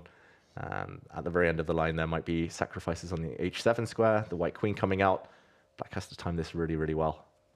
Looks like white's got an initiative here. I don't know if Abdusantorov missed the last move, but it's not that easy to stop h5. You probably have to take on h4, but it looks like the following position is dangerous for black. Dangerous and messy with the black king out in the open like that. But yeah, sometimes you need to make those big decisions. It feels like his last move, putting the rook in the center, is aimed at playing the move f6, so maybe that's something as well he could consider, but it feels a bit loosening for the black pieces. Magnus Carlsen is playing against Pranav Anand. The second strongest Pranav. Second strongest Anand. Shung against MVL, we have Yesepenko against Sevin. Ooh, bishop's coming off the board. Goes for David's idea there with f5, but it was difficult to suggest anything else. Now, I believe Hikaru is just going to take on f6, and that following structure should be better for white. Yeah, especially if the black knight has to go to some odd squares. He moves his queen instead, so he's still arguing that h5 is a bit of a threat, kicking the black knight into the corner. From the corner, it's still going to come out, but it does look like it's a bit of a cramped position for black right now. Hikaru looks happy. He's up on time. Looks like the c3 Sicilian is doing the business again. I mean, black could also play his bishop to c5, attacking the white queen, but Hikaru would just move the queen back to d3 there, and probably black would not achieve much. So Abdusantorov decides to go for d5. I love how you kept the name. I love how you kept the name, Arian. You guys started it, so I mean, You're making it sound so natural. I'm just following. Abdusantorov until 2026, we can keep calling him that. And okay, he resisted once en passant. I should mention Nakamura. He didn't take the f pawn en passant. Eventually, he took the d pawn, and yeah, that was not a gift. It was a recapture, but still looking nice for white here. Nice harmony. Harmony is a good word, and that's something black is lacking here. The pawn on e6 is very loose in many of these positions. Like, you would want to play rook to d8, challenging the d file, but then the pawn on e6 would be hanging in many variations here. It's probably going to give the check on d5. Decides to go queen d7 instead. So now you could trade queens and try to play rook to f7, but then in the end white would play g3 there. But it looks like black is somewhat alive here. Like, it could have been worse. Definitely. The queen and knight combo, somehow maybe keeping the queens on the board. Hikaru would have had better chances. But he likes his endgames these days, especially in Blitz. And yeah, he might not be objectively better, but he's going to hope that he can jump around with the knight a bit into some nice squares. There we go, into c6 now. The rook can still come in a bit later. Still maybe easier to play with white, but black does have everything covered, defending his pawn there. A rook f7, good way to defend the bishop. And now white has a dangerous threat of trading rooks and bringing the other rook to d7, so black needs to take some care. Oh, the bishop feels really loose on that square. It's all holding You together. could still trade rooks and bring the rook to d7. He does. And I suspect that he's going to go after the b pawn now, rook b7. Very difficult to defend. Does he walk into a pin? Hikaru to go up material. It's a very clever move there from black. You can probably take on b6, because after rook d6 you have knight takes e5. Aha, nice. Big threat then. Knight takes e5, and the idea of coming around with a fork if the black rook takes the white rook. So maybe the black king has to get out of the way somehow. Oof. MVL is looking extremely strong against Jeffrey Shung. And there he just won. Strong against strong. Nice. Strong against strong. Okay, key moment. Bishop drops back. MVL is the World Blitz champion from 2021, I believe, so he's very capable of He's born in the correct year, right, David? He really is. I've said 1990 probably more times in my life than I've played chess games. He is from the golden generation, Maxime. Are you allowed to say that when you're also a part of that generation? Yeah, I'm just not part of it, unfortunately. I'm the silver in the generation, maybe. But we're off the board here. That's underselling yourself, by the way. But now the knight doesn't have any good squares, and of course it can go back to b4. But is that a drawish endgame, or? Yeah, now it is, right? So maybe he has misplayed this position a little bit. Shaking his head, Hikaru. Yeah, this is probably just a draw now. Yeah, this is actually just a fortress. Yeah, both have passed pawns, and Abdusattor understood this really well, especially with the pawn on e3 cemented there. I mean, the point is that white can never activate the king here because of the e3 pawn. So although white is a pawn up, he can just not make progress. So this is going to be a draw. It was a good fight back also from Sam Sevian against Yesipenko, so they made a draw as well. So a lot of good players on 5.5 points right now. Is anyone on 6 points? We'll find out. And Magnus gets the win in the meantime. He was about to deliver mate with his queen, with his rook. And that is a killer attack on the b2 square. And the white rooks also awkwardly dominated by the bishops. So a nice smooth win.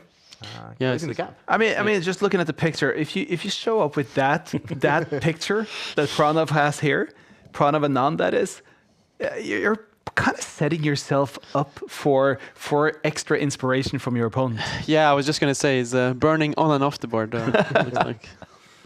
Here we have Aravin against Grishuk. It's like a crazy position. If Grishuk wins this, we may have a repeat of last week's final between Grishuk and Magnus. Oh, Grishuk's going to be so thirsty for revenge there. This is a wild position, though. Aravin's down at 20 seconds, but his king is so open. He is up a pawn, and he is threatening the f7 square. The knight is also hit. The rook's coming up to c8. So best play looks like it is Grishuk taking a draw with some queen checks, but surely you've got to play for time here. Especially after last week. I mean, he must be inspired to... Oh, he goes for checkmate. Inspired to do the same that he hated upon himself? Yeah, it's going to be hard for white to save this one with the time. Oh, maybe playing... Just take the pawn on a2 now. Yeah, there was a checkmate threat. Oh, knight to d3. Oh, he blunders. You can still go rook h2. Bishop d4 maybe. 12 seconds though. Grishuk's learned. Yeah. He's learned his lesson. Shoes on the other foot. Now he's better since the white king is actually awkwardly placed. Some checks. 9 seconds is simply not enough here. But you can make a lot of pre-moves with 8 seconds. I don't know. He's losing 1 second every move here. He gives a knight check to take that knight or not to take. Keeps those pieces on the board. He's going to dodge the checks. 5 seconds for Aravind. 4 seconds for Aravind. He's too slow here. 1 second per move is just too much. He's got to jump with his knight. Rook f5. He's got to get the black pieces off the board, but no time. 2 seconds, 1 second. You can play good moves if you want, but there we go. It's eventually going to tell. The knight drops off. The time is about to run out. He loses his rook as well. Aravind goes down. Grishuk takes the win. Dirty flag? Yes. See, there we go. MVL, 6 out of 6, guys. That's a strong result for him. Definitely. MBL, I don't think I've seen him win the title Tuesday in a while, actually. So, but he's very capable. I'd like to watch an MVL game. I mean, he's top in the standing. It's about time we should actually follow one of his games, right? I think he might be playing Hikaru. There we go. Wow. Right. Big matchup. Isn't that right on cue? I mean, just when we say we're going to be showing MVL, so just for you people back home, we were going to show him anyways. But hey, we get the beauty of a matchup. Exactly. That's how it works when there's one leader and someone has to float up. Someone's half a point behind. It's always the one who's got the highest rating. Hikaru, 34-36. That's crazy. Which is he on his highest? I think he's close to his peak record. Didn't Magnus have a little bit 34-45 or something like that? Yeah, they've been trading the record. I think Hikaru beat his own record recently in the mid 3400s. I think they went back and forth this summer and broke each other's records a few times. I think these days Hikaru has like 100 points more, but I think if Magnus really tries, he can catch him. Here we have the Rouser variation of the Sicilian. It's a sharp opening. Not MVL's favorite Najdorf, but very close. Yeah. However, this one is a bit more positional. It's interesting though, isn't it? I mean, sure, he's not among the youngest players anymore, but still, from that youngish generation to be so locked into his opening repertoire, it's different. Does anyone love the Najdorf more than MVL? That's the question. Yeah, probably not. The Najdorf and the Grunfeld. Yeah. Yeah, I mean, he's loyal. That's the one thing. He's very, very loyal to the openings he loves. Yeah, I think it was only like in 2021 he finally started to add some new openings. But he was just playing the Najdorf and Grunfeld consistently for like 20 years.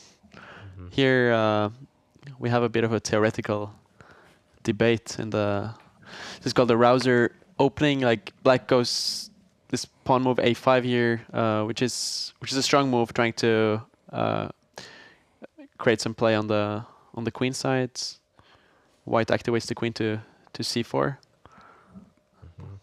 It looks like this has actually gone white's way. I don't know, like giving up the e6 pawn and taking with the pawn looks a bit suspicious to me. Yeah. Not sure how to follow up here with black.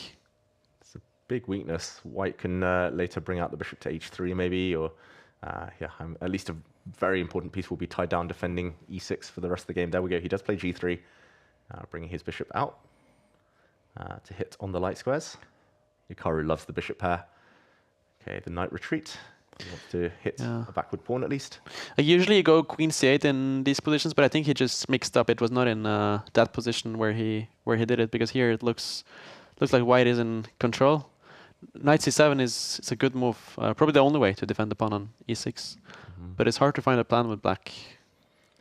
Yeah, white's king looking pretty safe for now. Black's king not ideal in the corner. Also, white has ideas of going bishop to b6, eliminating the knight on c7, and then you drop the pawn on e6. MVL stops that. Stops it, but that's a bit of a clumsy move. Unless he can move his knight out the way, maybe. Yeah. My arrow is going funky. Knight move and then the rook slide.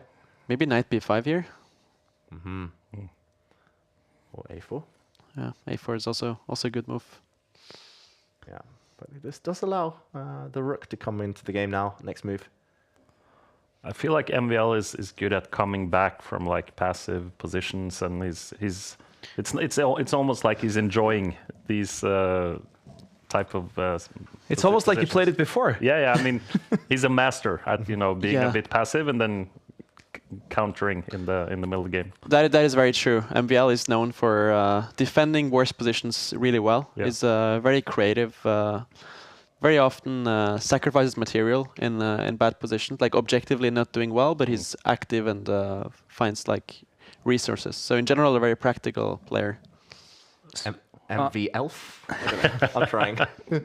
Magnus Carlsen is playing against Yesipenko on table 4. We have an Abdusantarov who is in trouble against Zhu.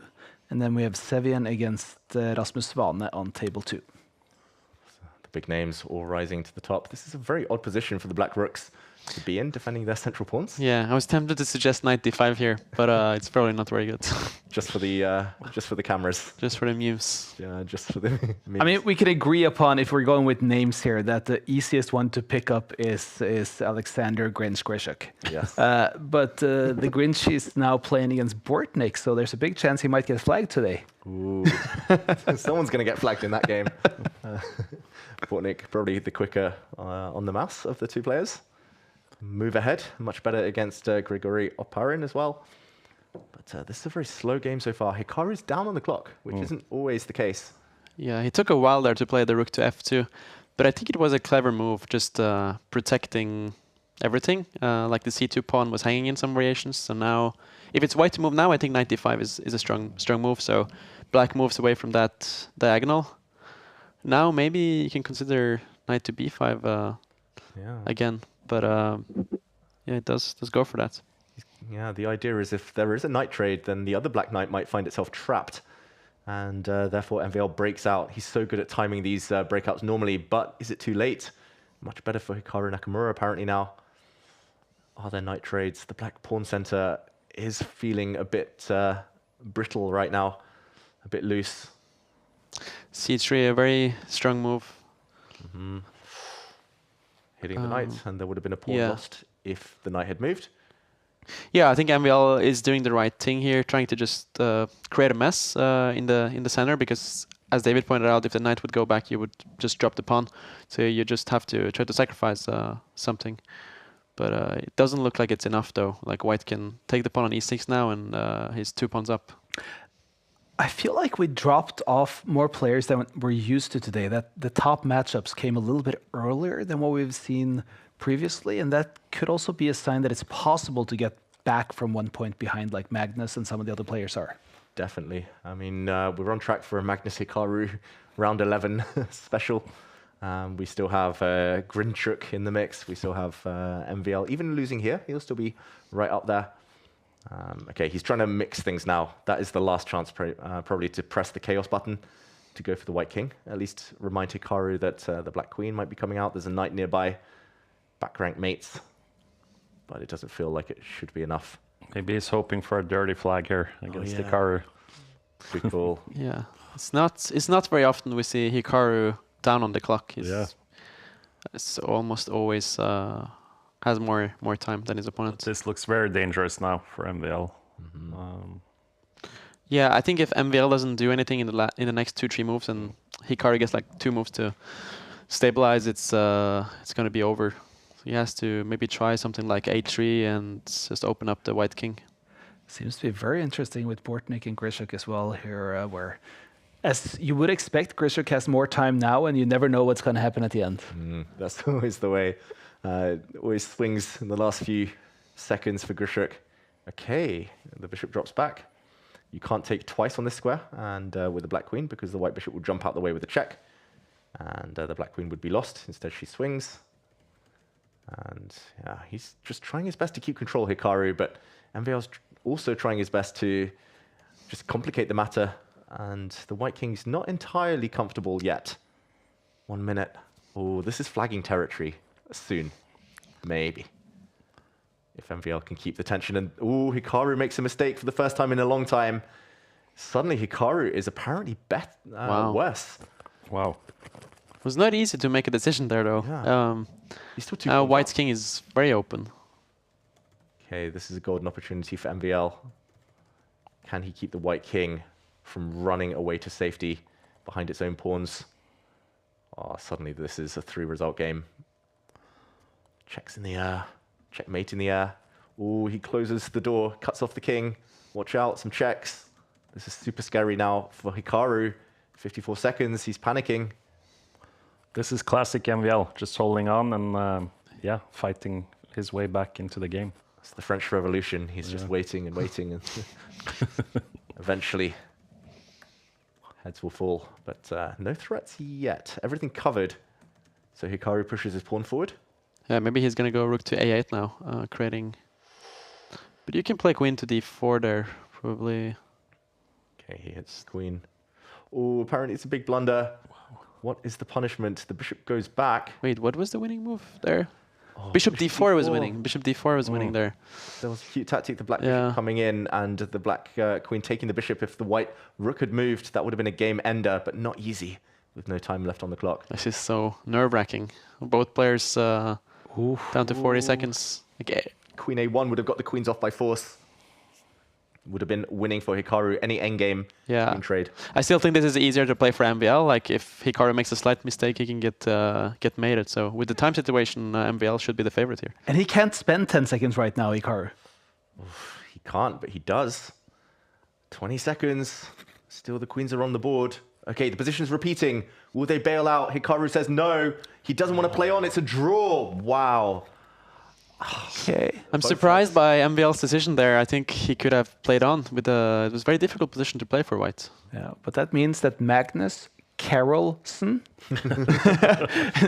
took yet another half point on these guys because he beat Yasipenko. Okay, things are getting tight at the top now. Hikaru making a face because he's not happy. He was winning for most of that game. He was 2 pawns up, but he was actually in trouble. Lost for 1 move. But I think he was quite happy he got away. I mean, 21 seconds against 33 is a pretty big time difference, also with the position kind of trending towards MVLL. Wow. Yeah, he could have easily lost there. I think he was happy to save the half point. That means we have Zhu and MVL with 6.5 points here in the top, and a bunch of player from 3 to 16 with 6 points here. And there's a lot of good players here as well. That is a big chasing pack. And yeah, Maxime Vachier-Lagrave still in the joint lead. I think we need to take a... Oh, it's Min Le against Magnus Carlsen. Oh. Yeah, I know Magnus has a lot of respect for Min Le. I played Min Le last year in the Olympiad, and I asked Magnus, like, what do you think about him? And he was just like, yeah, he's very good. Not And that was what you got? You got nothing else? I didn't get anything else. Very encouraging. It's like not play this, go there, do this, whatever, just he's good. Yeah, I got scared and lost. He does that, Magnus. He's not the best like motivational. Yeah, it's very true. It happened to me once also against Anton Korobov. He just said the same thing and I lost. Should not ask. And this is your Olympic teammate. Wow. It's. I mean, I think he's just trying to be objective, but it's probably not what you want to hear before the game. True. Can you imagine, like, if Magnus at one point decides to step down from playing so much, becomes a coach, and he has those kind of motivational approaches? Good luck. You're gonna need it. I mean, I guess it's a good thing that when Kasparov decided to take on someone and actually teach them, who I may be wrong, but does seem to have quite the same objective approach as Magnus does at times, that it was someone like Magnus Carlsen who's able to take that in. Mm-hmm. Yeah. Tough love. I think they're both fans of the brutal honesty. And in the meantime, it's back to the kid. Yeah, it's just gonna say King's Indian defense strikes again. Magnus playing a more open variation now. It's the fianchetto variation for white, with pawns being traded off in the center early. And yeah, these types of position are very, very well explored. Normally, black is a bit cramped. Objectively, maybe slightly worse, but there's some pressure on this diagonal. The white king is often a bit more open long term if Magnus gets that far. I personally don't find it that easy to play these types of positions for white in Blitz. Like, white is objectively better because they have more space. But at the same time, black is very solid, has jumping knights. So I think it's a good Blitz opening for black. What do you think, David? Yeah, I fully agree. Like, I've got a very good score with white in classical chess from these openings, but I've had some big playoff games, rapid Blitz games, where it's just gone horribly wrong. I've been mated. So I fully agree. Fully agree with the statement there, as we see some fantastic puns come in from the chat. Felice Naviduda.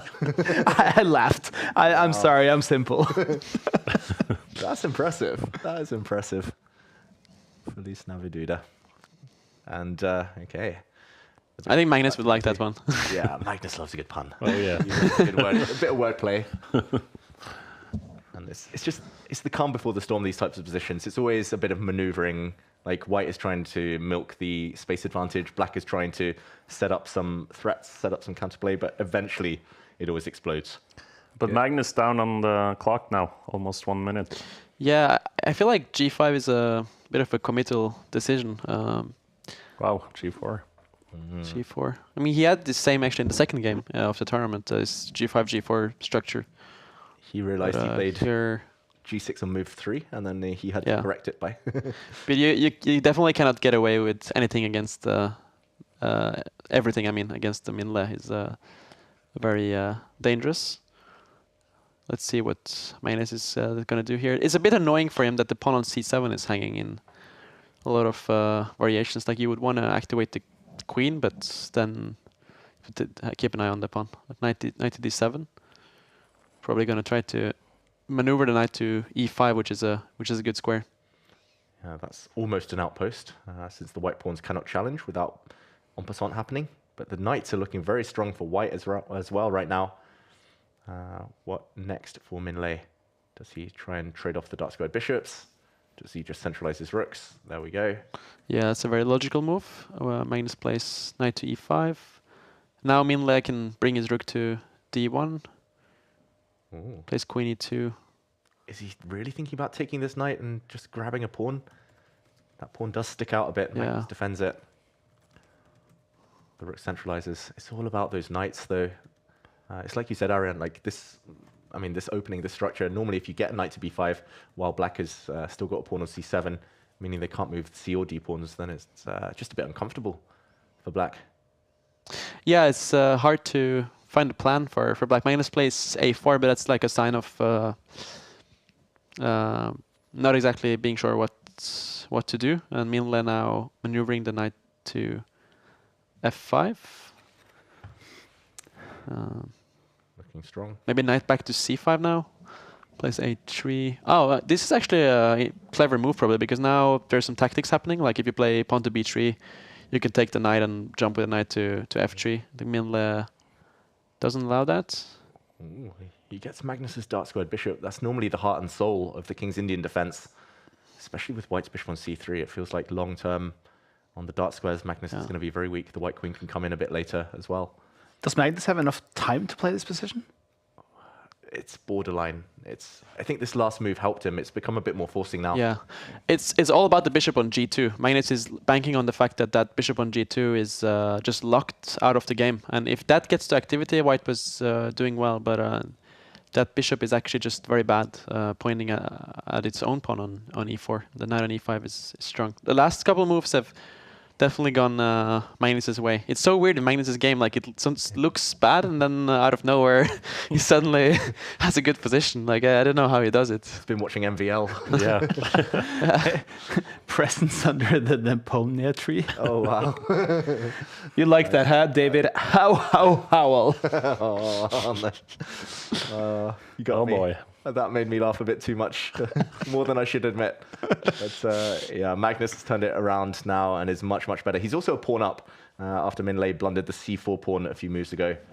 And surprisingly, the knights are more than powerful enough to counter against the bishops. Magnus here even improves his rook. Such a precise move. Yeah, everything's covered, everything's protected, so he can get away with this. And there's no counters, and Minle has to move his queen away. He's going to be facing a position of pawn down and with a bad bishop against a very, very good knight. And maybe he should sacrifice the queen. Oof, do it. Move the bishop. Yeah.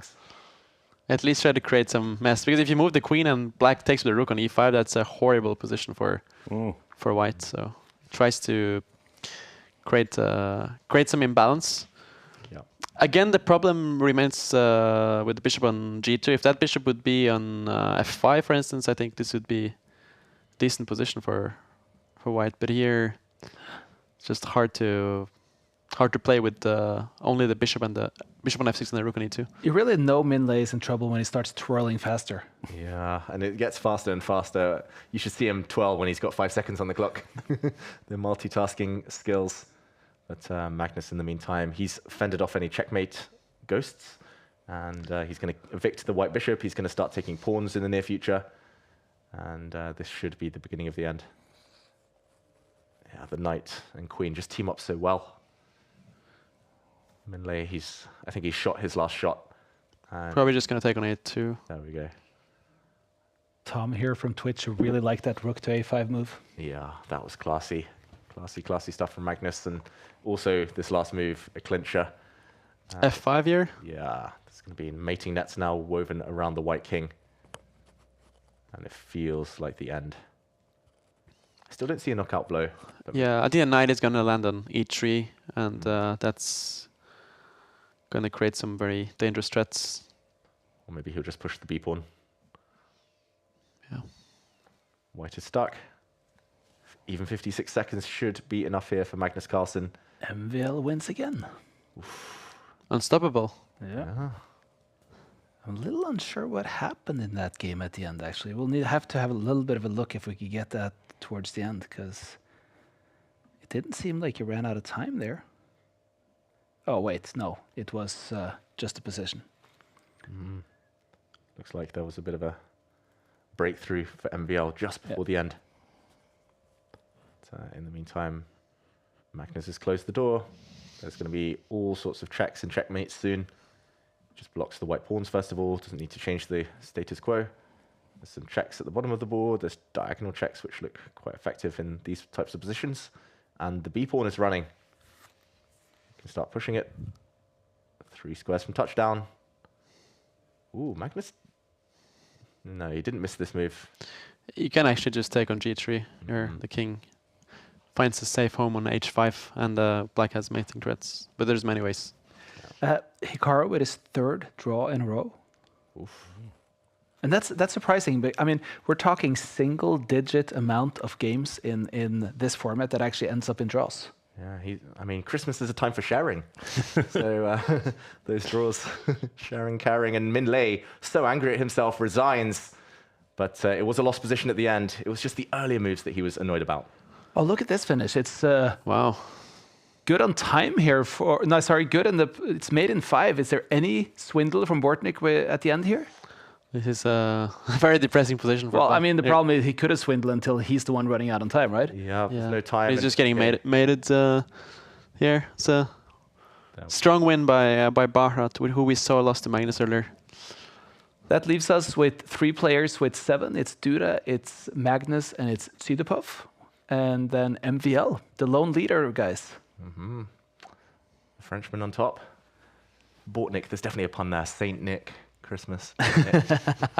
Sorry. Yeah, I feel like there's something with Yesipenko as well. I just haven't found it properly. Yeah, we'll get there. We'll get there. We need your help at home, everyone.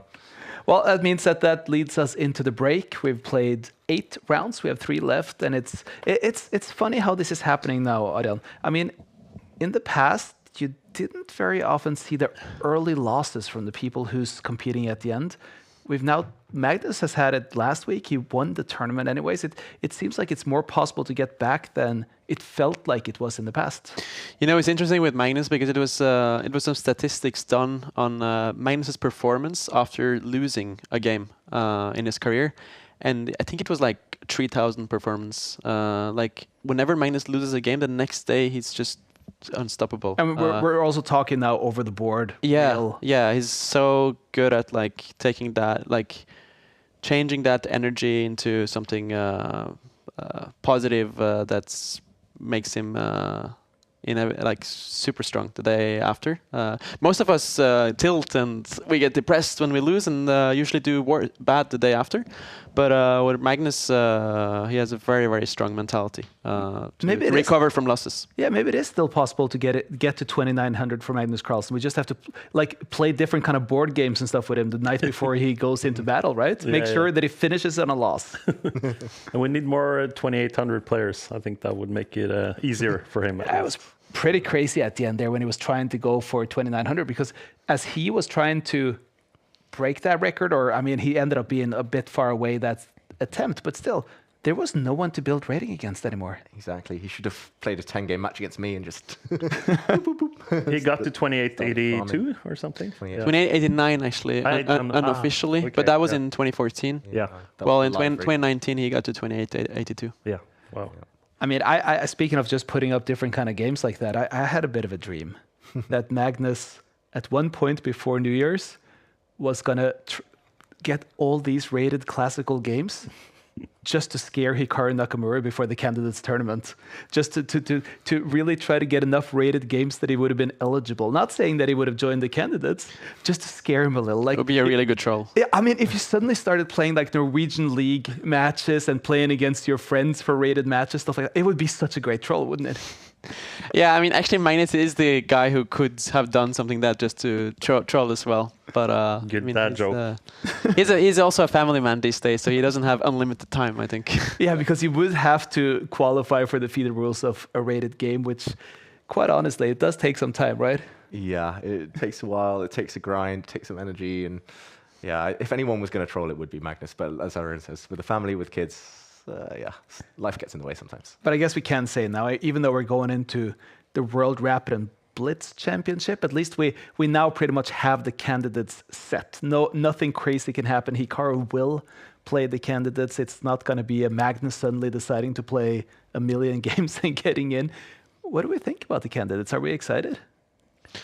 I'm super excited always for the candidates. I mean, the next candidates is going to see a lower rating average than the last one, but I think all of them are super strong. Like I say, Yesipenko is someone that is very capable of playing the top guys, and Bluebaum. Bluebaum has done really well in these Tuesdays. I mean, it does seem like he's someone that can create some trouble. Yeah, I mean, he has a very solid positional style, and I think in the candidates we're going to see people taking risks against him, and that can sort of backfire. That's also how he qualified from the Grand Swiss. He's going to get chances. But I mean, if I have to put my money on someone, it would be on Fabi. I think he's generally been a consistent number 2 after Magnus. Yeah. That sounds like the logical thing for someone who also works with Caruana to say. Yeah. Trying to get a job as a second. Makes sense. But I like it. I like that you're being diplomatic here, Adrian, because that's the only way to approach it. But we have to agree with you as well. I mean, Fabiano is the favorite now, isn't he? Yeah, it's hard to look past Fabiano. Of course, Hikaru was quite close last time as well, and it feels like this might be the last big push for Hikaru, the candidates. So I don't know. I'm not going to write him off. It's just if you write Hikaru off, he'll win it. Yeah, I'm also not writing him off, but I just feel like he hasn't played enough chess these days. Like he hasn't played any classical chess almost, so it's hard to imagine like what kind of form he will be in. But of course, he's going to be so motivated and work very, very hard for the tournament. So the 2 on paper favorites are the 2 favorites in your opinion? I would say so. Yeah, 2 Americans. I wouldn't necessarily say that Hikaru is like a bigger favorite than someone like Prague, but because they've been more active. But Fabi is, I would say, a slightly bigger favorite than anyone else. Okay, I'm going to switch the question. World Rapid and Blitz, who wins Rapid? Oh, that's tough. I don't think it's going to be Magnus. I don't know. I have a feeling. I'll say it's Vincent Keimer, maybe. Ooh, I like it. Tricky. I mean, speaking of people who are improving in faster time formats, he's not only getting better in classical chess, he has gotten much, much better in the faster formats. Yeah, he was quite close a few years ago in the World Rapid and Blitz to winning. He won, I think, a bronze medal, but could have been more. In the Blitz, I think Hans Niemann might have a shot. Okay, Rapid, Adrian? Rapids. I'm gonna say Magnus, also because it is 19 rounds this year, while last year we got to be quick because we're starting. So last year it was 13. With 19 rounds, I think Magnus has enough rounds. Even if he messes up, he can come back. And Blitz? Blitz. Such a boring answer. But yeah, I mean, I'm gonna say Magnus again. I think Sindoro will win the Rapid, and that was going to be my guy. Win the Blitz. You can still say it. I was actually going to say Sindoro from Magnus. I feel like you kind of took it away from me here, but I mean, we got to go with in-form players. But right, speaking about in-form, this man never goes out of form. Magnus Carlsen. That's I liked it. I'm going to stick with it. Exactly. Against Maxime Vachier-Lagrave. And of course, we have the Grunfeld. Grunfeld. No more King's Indian nonsense. It's the Grunfeld defense, one of his childhood loves, MVL. He's been playing it for many years. Yeah, I would say MVL is the top player with the most experience. And in the Grunfeld, of course, MVL and Svidler also a Grunfeld expert, but he also plays other openings. So and Nepo back in the day before he switched to Queen's Gambit declined. Yeah, this line that Magnus is playing right now was very trendy back in 2019. There was I remember that Norway Chess in 2019 we saw like this Bishop E3 Grunfeld in almost every game with a lot of success for White. Magnus won against Grishuk and also someone else, I think, but. These days, it's kind of been more worked out with the engine that Black is doing fine. But Magnus inviting for a queen trade. Yeah. It's a shame we don't see him here because one of the best. I actually just checked some of the comments here and I saw one that I really liked, but he's not here right now. Wesley Snow. Wesley Snow, the classic, the classic. And yeah, it's a pity he's not at the World Rapid and Blitz either. He never really plays that event as it clashes with Christmas, and he prefers to spend it with family. MVL keeps the queens on, and I've seen him lose a lot of games in the Grunfeld against Magnus with the queens off the board. Yeah. So it kind of makes sense. But I think Wesley is playing this. I'm pretty sure I saw his name. I mean, he's a very good Rapid player. I just meant he's not in the top right now for this title Tuesday. Yeah, he's not playing this title Tuesday, but he's surprisingly playing this year's World Rapid and Blitz. He usually doesn't play, that's true. He played in New York, but he didn't. But I've spoken to Wesley a lot about this, and for him, it also has so much to do with family Christmas time. I mean, his faith is so important to him, and to be able to spend it. And he's been struggling a bit with the hard travel paths to where the World Rapid and Blitz has been. For him to lose so much in travel time and time difference, and then lose out on what is a very important Christmas time for him and his family. True. It's been in some far-flung places, these World Rapid and Blitz events. And yeah, we, of course, can't blame them. Myself, I'm not playing. Arian's not playing. I guess we can't fault players for not making the journey out there. Yeah, Arian, why are you not playing? I actually have to go to Chicago. I have to be there like 1st of January to play another event there. And, you know, to travel to Doha with the jet lag and then travel back, it's just was too much to adjust. But it feels... It's a bit sad to miss out, of course. I've played every year almost since like 2017, 2018. But yeah, this year I'm not playing. And I mean, you're playing a lot of chess these days, which is more than we can say for you, David, who's not playing as much as you should. So I just encourage the chat to do the same that I do. Try to convince David Howell to play more chess so that we can get him in the World Rapid and Blitz soon as well. No pressure. No pressure. Hit me up. Slide in those DMs. Force me. One day I'll play more. Slide into those DMs. I like that. In the meantime, we see some fantastic play on the board, mostly by Magnus Carlsen, and some fantastic puns from our chat. Arjun Merrigaisi. That was better than my Hikaru Nakamura. And yeah, Magnus here in the meantime, we weren't talking so much about the game because not too much was happening, but I think MVL might have rushed a bit the exchange in the center. Because now the white bishop is just going to slide back, and inevitably, slowly but surely, the white pawns are going to start storming forward. Magnus has 2 central pawns and a bishop pair to back them up. It's looking very, very difficult for Maxime right now. The only question is whether Magnus punches through immediately with those pawns, or whether he waits. Yeah, because you guys were talking about these silent positions that MVL does well with, but this is something completely different now for him. Yeah, but it's so typical MVL that if Magnus plays e5 here, like MVL would just sacrifice, and objectively it's not good, but he's very, very dangerous with some activity and some hidden resources here and there. But so far this is looking very good for Magnus. Yeah, and it's a completely different game compared to MVL's game against Hikaru, where he actually had some attacking chances. Hikaru's king was very weak towards the end of the middle game, but here I can't really see any interesting opportunities for MVL to create counterplay. MVL was setting up a sneaky tactic there with bishop to h6, stopping white from pushing the pawn.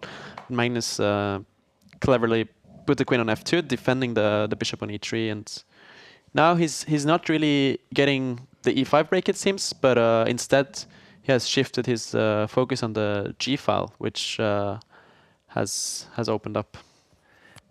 I enjoy my dry humor. I enjoy the comment that just came in that who could have possibly predicted that Magnus Carlsen would be ready for MVL playing the Greenfeld. That's amazing. I like dry humor. Yeah, who could have thought it?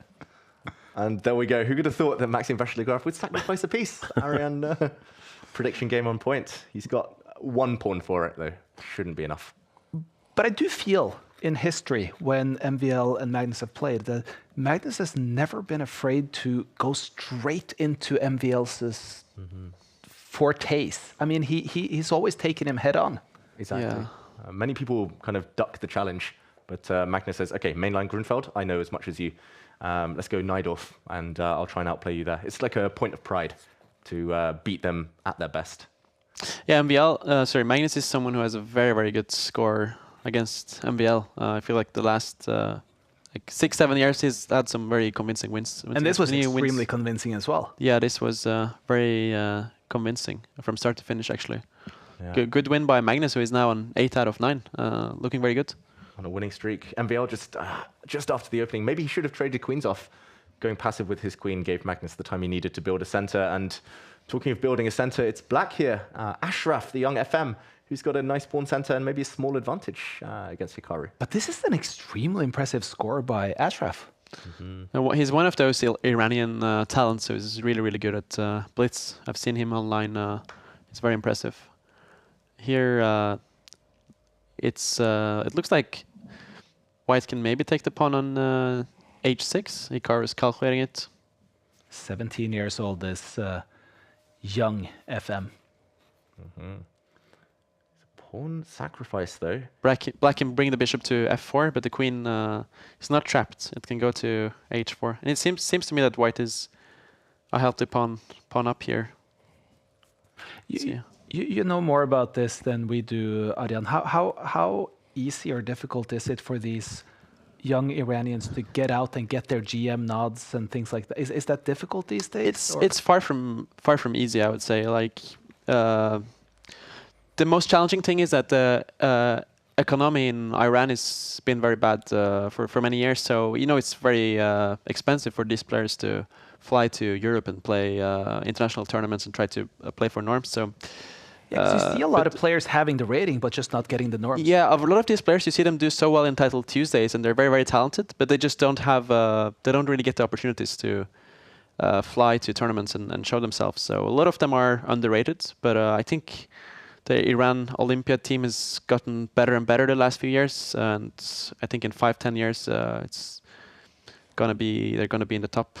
Yeah, and the Olympiads itself is an important tournament then to when you actually get to travel with the team out. And yeah, I mean they lost Alireza, but even without Alireza, they're very, very strong. Yeah, so it's amazing. And they're so young as well. Yeah, chess is very popular in Iran. I mean, I've been there many times visiting, and it's a lot of respect for chess. Ooh, in the meantime, it's gone wrong for Hikaru. He had to give up his extra pawn, so now it's level material. He needed to do that just to get his queen out. But Black is the one with the passed D pawn that could start marching in the near future. Black is the one with the better coordination of pieces. Does he have enough time, though? Oh, that's the big question. 30 seconds against Hikaru. And it's taking too long. Dirty flag incoming. Dirty flag, exactly. I'm going to object to dirty flag. I'm just going to call it flag. Guys, Yeah. we're done with the dirty flag. And this is Title Tuesday, and Title Tuesday has evolved into a different beast. Exactly. It's a matter of perspective. And it's not against the rules. It's part and parcel of the game. As Hikaru well knows. He keeps the time. He's happy to play the kind of suboptimal moves occasionally. Yeah. To save a bit of time on the clock. And now 22 seconds. You've got to think it's hanging in the balance now. Ashraf needs to do it here and now. Oh, he unfortunately blunders the knight there with low time, but he was playing such a good game, Ashraf. He was impressive. But unfortunately, it's not enough with the time. Hikaru gets the win. And big smile from Hikaru Nakamura as he does steal the point due to the clock mainly. But to Ashraf, yeah, that blunder with the knight, so easy to make. Here it's Duda against Sidipov, as it looks like Duda is a pawn up, but allows a perpetual check. Maybe could have played on somehow.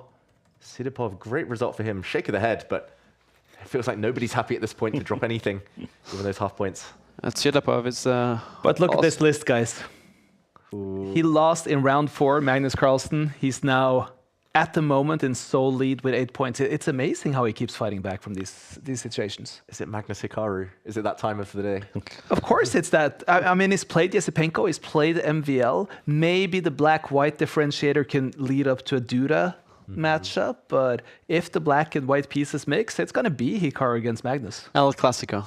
El Clásico. El Christmas, though. No.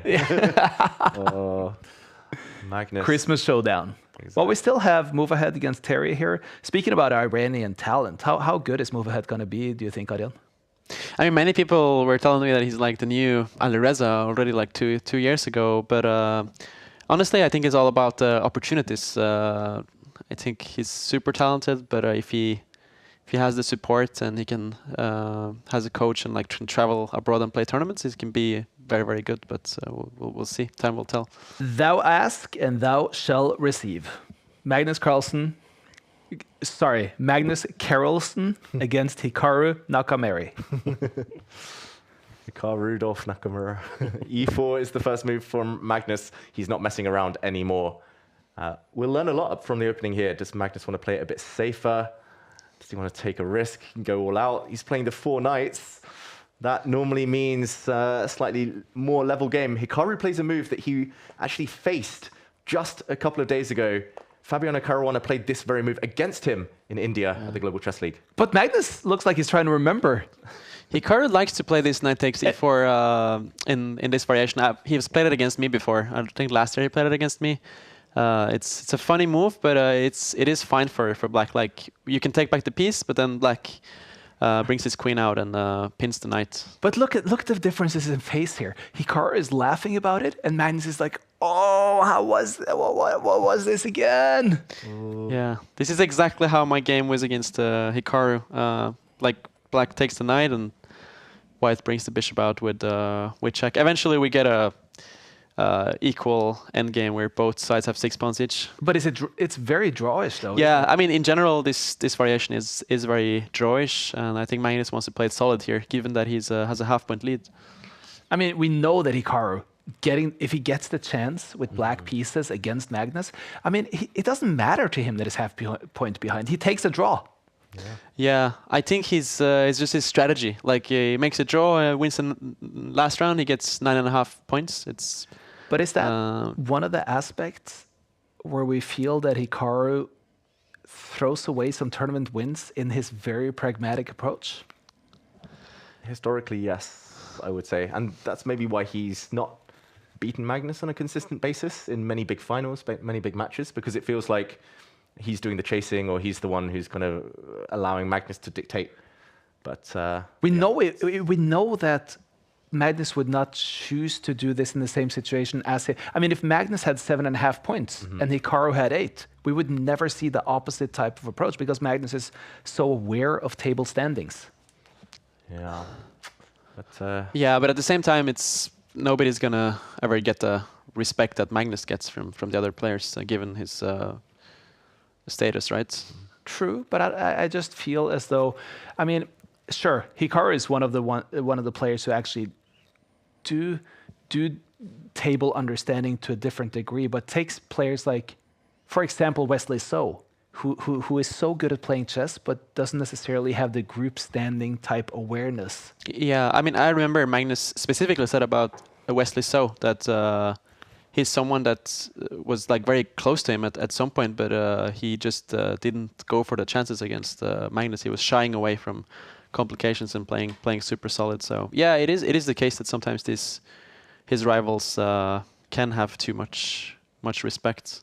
And here, strategy works against 99% of opponents. It's just Magnus who can punish and kind of take a lead and run with it. Even if he doesn't punish Hikaru in this one game, like often law of averages, like he just scores higher. Yeah, and also that background that Magnus is just as interested in the sporting aspect of chess as the chess aspect itself.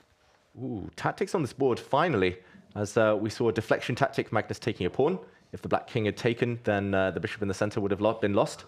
So Magnus has grabbed a pawn, but Hikaru's rook is about to get very active after a trade of bishops.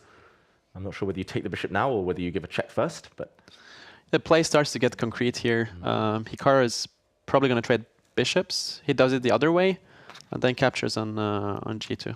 I mean, the evaluation of the game has still not changed. Like Magnus is not in any danger here. He can try to double rooks, and he has a very healthy position. If anyone, I would still take white here. Double rooks on the e-file. At some point, you can even come and take this pawn, and probably the whole king side at some point disappears. Should be a draw with best play, but of course there's still life left. There's still a ticking clock. I saw earlier in the chat at the top the battle of the super dads, but who will be Father Christmas at the end of this tournament? You have some such strong ones today, David. I really appreciate them. Impressive stuff. We've been talking to Arjan Tari here a little bit about Iranian chess and how it's doing right now, but we see that Magsudlo is always up there, and he now has a draw to move to 8 out of 10 points. It's flooded with Iranians. Yeah, Magsudlo has been Iran's top player ever since Alireza switched federations to France back in 2019. It was a tough freestyle for him, though. Yeah, that was it's painful to lose 10 games in a row. Farham is such a strong player. It shows that tilt is for everyone. Except Magnus, as we said, who tends to strike back better than most. Yeah, you can beat Magnus once, but not twice in a row. And he's trying to get the bishops off here. This really should be a draw now. I'm expecting a bishop exchange, and black can come and take some of the pawns back. No dirty flagging. Ooh, 6 seconds in it. Maybe if Hikaru can keep an extra pawn. I don't think he can here. We'll see everything traded off now, and the white rook go behind. If you could keep an extra pawn, Hikaru, then maybe. But no, it's level material now. If anything, it's Hikaru has to be careful. Maybe Magnus will go for the dirty flag. He did it against Grishuk from an even worse position. Hikaru seems disappointed. It's just like he thinks that he could have done it easier than this. Well, now he has to play some precise moves. Like the pawn on a7 is hanging for now, and if you move it, white can maybe try to activate the king. Yeah, the white king was coming, so the king is cut off. But now Hikaru has to defend. It's not that easy. No, this is flagging territory.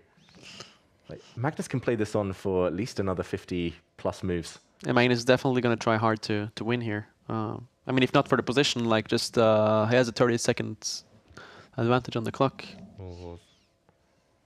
This is also, yeah, this is difficult. Like, even trading off the pawns, the black king is cut off across the board now, cannot retreat in front of the white pawns. So Hikaru actually goes for it with his own pawn, leaving white with 2 connected passes. Can you go c3 now? Yeah, c3, the white king would have stepped back. That was also an interesting idea, but he's keeping that up his sleeve, Hikaru. Magnus moves his rook away. You're going to start to give checks now, Yeah. Hikaru. Some checks. Was that maybe Magnus something he missed? It must be, right? But why didn't he could just have given checks there? I didn't see how Magnus could get away from them. Yeah, as soon as the white king walks up the board, then you take. Yeah. Yeah, this should still be a draw, though. Hikaru's pawn is so strong right now. Yeah, I think Magnus maybe missed a small opportunity somewhere to at least keep the game going a bit longer. Probably always was a draw. Great defense from Hikaru. And now the question is whether Magnus repeats by giving some checks. If not, then he might find himself in a bit of danger. He goes back. He smiles, plays on. He wants to risk it. He wants to give a check to the black king, then come back with his own king. Now the black king is cut off, but not for long. Now we'll see the black king move on over. This is about how ruthless Magnus is feeling, how merciless. It's a dead drawn position. He's smiling. The worst one.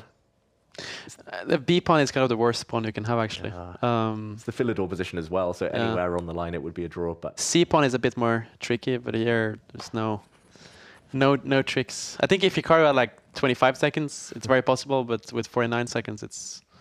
Do you think Hikaru just gets annoyed by this? Not anymore. Just for a few seconds there. I mean, Hikaru would do exactly the same thing. There's 2 players now with 8.5 points. The problem for Magnus is that he has already played against the other player with 8.5, because that's MVL. So he's not going to be able to control his own fate in the final game, because MVL is most likely going to take that with a win, because he's better right now on tiebreakers. Ooh, so Magnus may be in a must-win situation in the last round. This is a fascinating position. Duda seems to be winning. He's up a pawn with very active pieces, but his king is somewhat caught in a mating net. If he's not careful, there might be some knight checks later if the black rook ever moves away. There might be some pawn checks. For now, there's one safe square. Ooh, careful. Someone's getting mated here. Just not sure who. By the way, did MVL play Hikaru? Yes. Yeah, so we're not getting that one either. That was the draw that was a bit topsy-turvy. Bit of a roller coaster. Duda's done the hard work, though most of it. He was up 2 pawns, but maybe he's let one of them go now. It's a sneaky move from Terry. The e6 pawn is hard to defend. Yeah, it's tricky. Like, if you save the e6 pawn by playing e5, white would take it and attack it again, and couldn't really defend it. Now it's becoming a flagging battle, and Terry is very, very fast. Can Duda keep up? He's got a good position. 96? Win, though. He's lost his advantage, Duda. 9 seconds versus 9 seconds. Terry might win this. Yeah. Terry, wow, against all odds. It's easier to play with a knight as well. Yeah. Like, your knight can go to light squares, dark squares. Black's bishop is stuck. 5 seconds against 5 seconds. The position's repeating. It should be a draw with best play. But the clock is going to decide it. Duda's Terry now has more lower. time. There's no way Duda can hold this, is 2 there? seconds versus Oh, wow, 1 second. he's ahead now. 1 second. Oh, it's a blunder. The white rook's gone, and Terry loses on time. So close. Terry just looked like he was confused with that loss of a piece at the end there. So time ran out, and Duda managed to hold on, and that means we now have 5 players on 8.5 points. Wow. Magnus actually has a better tiebreaker than I would have thought imaginable, having lost as early as round 4. Tidipov also lost very early here. Duda, MVL ahead. It's probably going to be Duda against MVL then. And the winner there is most likely to take this title Tuesday.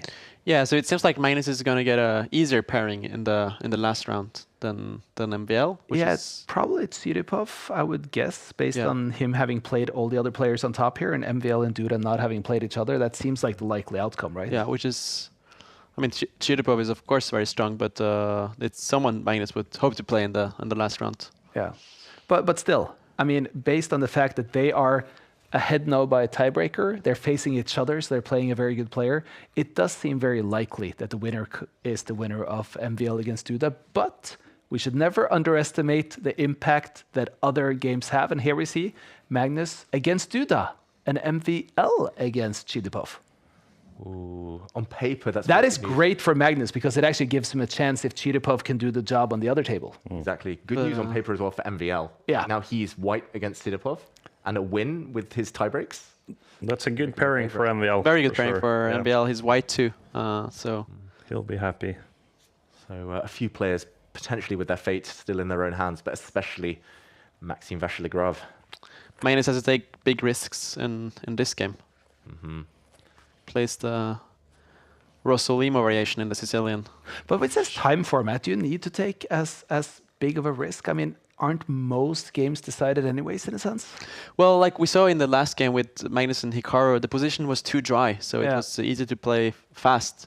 Well, if you go for something complicated, you're more likely to get a decisive result. Like in this one, it's not as balanced as the other position. This is a theoretical position, like white can take the knight, or you can play queen to e2. I think both sides are familiar with this position. Yeah, I've seen Magnus play this many times before, with both colors actually. So interesting that they go into this. The fans not wanting Magnus to give any free gifts, even for Christmas. No presents here. Can Duda, we're spending a lot of time in the opening. Can he cause an upset? Can he take title Tuesday this week? Just Magnus is creating a sneaky threat here of taking that pawn on e5. Yeah. Bishop is unprotected on b5, so Duda has to take some care. We talked about how well the Iranians play in title Tuesday, but I mean the Poles. Poland has turned out to be, or it has always been, but the young players come from Poland now. There's so many strong chess players coming up. Yeah, we have, except for Duda, we have this kid Gulumars, is a very strong player. And I think it's just the number of Polish players. They're so loyal to Title Tuesday. They play every single week without fail. And they often have at least 2 or 3 standout performers. Duda's normally at the top, but then there's always a bunch fighting for the next spots for Poland. In the meantime, Magnus has the bishop pair, but Duda has a bit more space in the center with these pawns. And Black's bishop on g7 especially is not so impressive. So short-term Duda, pretty happy. Very important for the general standings in the win here. It's a good start for MVL against his opponent. So he's got about plus 1.7 on the eval. He's looking good. It was a Khan. He didn't play the alien gambit. How dare he? Maxime Vachier-Lagrave. Destroyer of Hikaru Khan. Brilliant. For those wondering what we're talking about, we've been having our streamer Witty Alien, who's been doing the talk from the Take studio, doing the alien gambit with any chance he gets. How is he doing in the tournament? I do believe we have not seen him in the top half here for some time, but we will check that for you, Adrian. Meanwhile, the structure of this position has changed a bit. Like Magnus traded on c3, and he has a. He's 50%. Okay, 5 out of 10. That's a respectable score. Yeah, he's beaten FMs, CMs. But the most important when it comes to Witty Allen, he had 1 game with 3 brilliants. And that's what he's aiming for. He wants as many brilliant moves as possible in 1 game. So he will sleep well tonight. I believe so. And in the meantime, yeah, the knight versus bishop, like both of these 2 pieces are strong. Yeah, but Black doesn't have any real weaknesses here, so I don't think Magnus is too unhappy.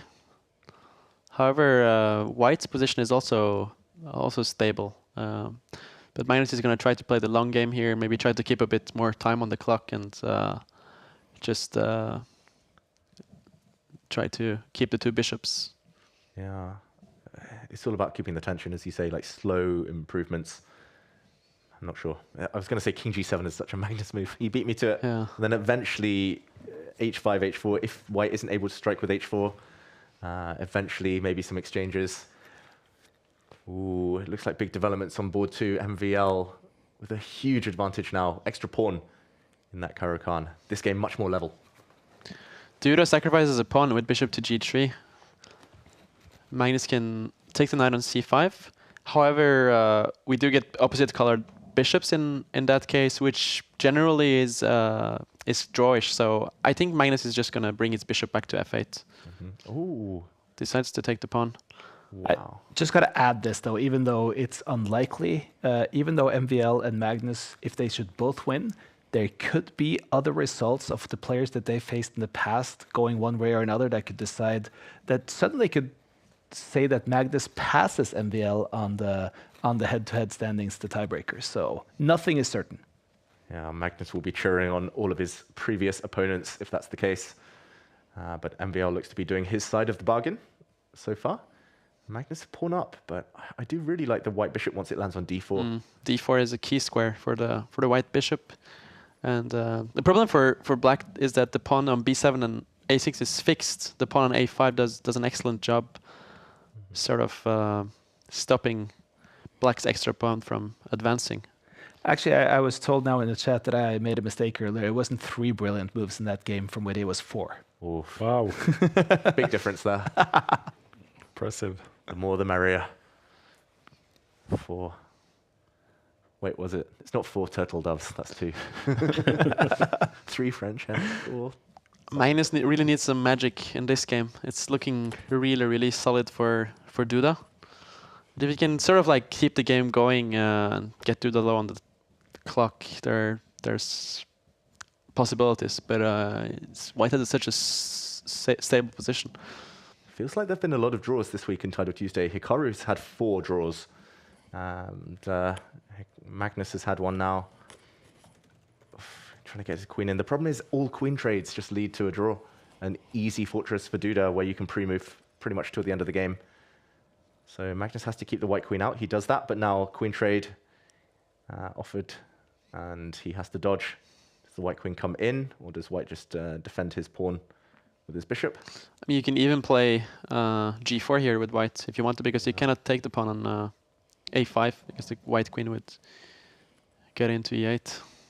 Now attacking the black backward pawn. Now G4 not advisable because the black queen could have come in, but Duda insisting on a queen exchange. He's being very, very irritating there for Magnus. MVL has won, it's confirmed. He moves on to 9.5 points. Can anyone catch him? I mean, right now, the most likely candidate to catch him is actually not Magnus, it's Duda. I mean, even though Duda has a very, very equal position here, I don't think the tiebreaker for Magnus would be enough even with a win, but I do believe that if Duda wins here, the tiebreaker will probably push him ahead. Looking very good. For MVL right now, slightly better suddenly for Duda in that position. But could we also get some very aggressive moves from Magnus here leading to a bigger likelihood that Duda can pull this off? I think it is more likely that Duda wins here because black's king is in more danger because of the bishop on D4. The bishop on D4 is much stronger than the bishop on C6. So, but Magnus is trying to just like keep the game going and press on Duda's time. Yeah, time will be a factor now. Yeah. They're getting low on time, and I think we'll see a dirty flag at some point. At least an attempt. For sure. Oh, Magnus has blundered though. No. He's walked into a mating net. He's walked into a mating net. He's going to lose his queen. Magnus Carlsen has blundered horribly, and Duda takes the win. The black queen blocking would have been met by a deflection, a pawn check. That was, wow, shocking to say the least. That was a proper Christmas gift for Duda. Christmas came early. Yeah, very unfortunate finish for Magnus. He had to try something though, like draw was not enough. And this is going to be interesting for the final standings right now. Duda or MVL, it depends on how all their former opponents have done in their games to set the tiebreaker.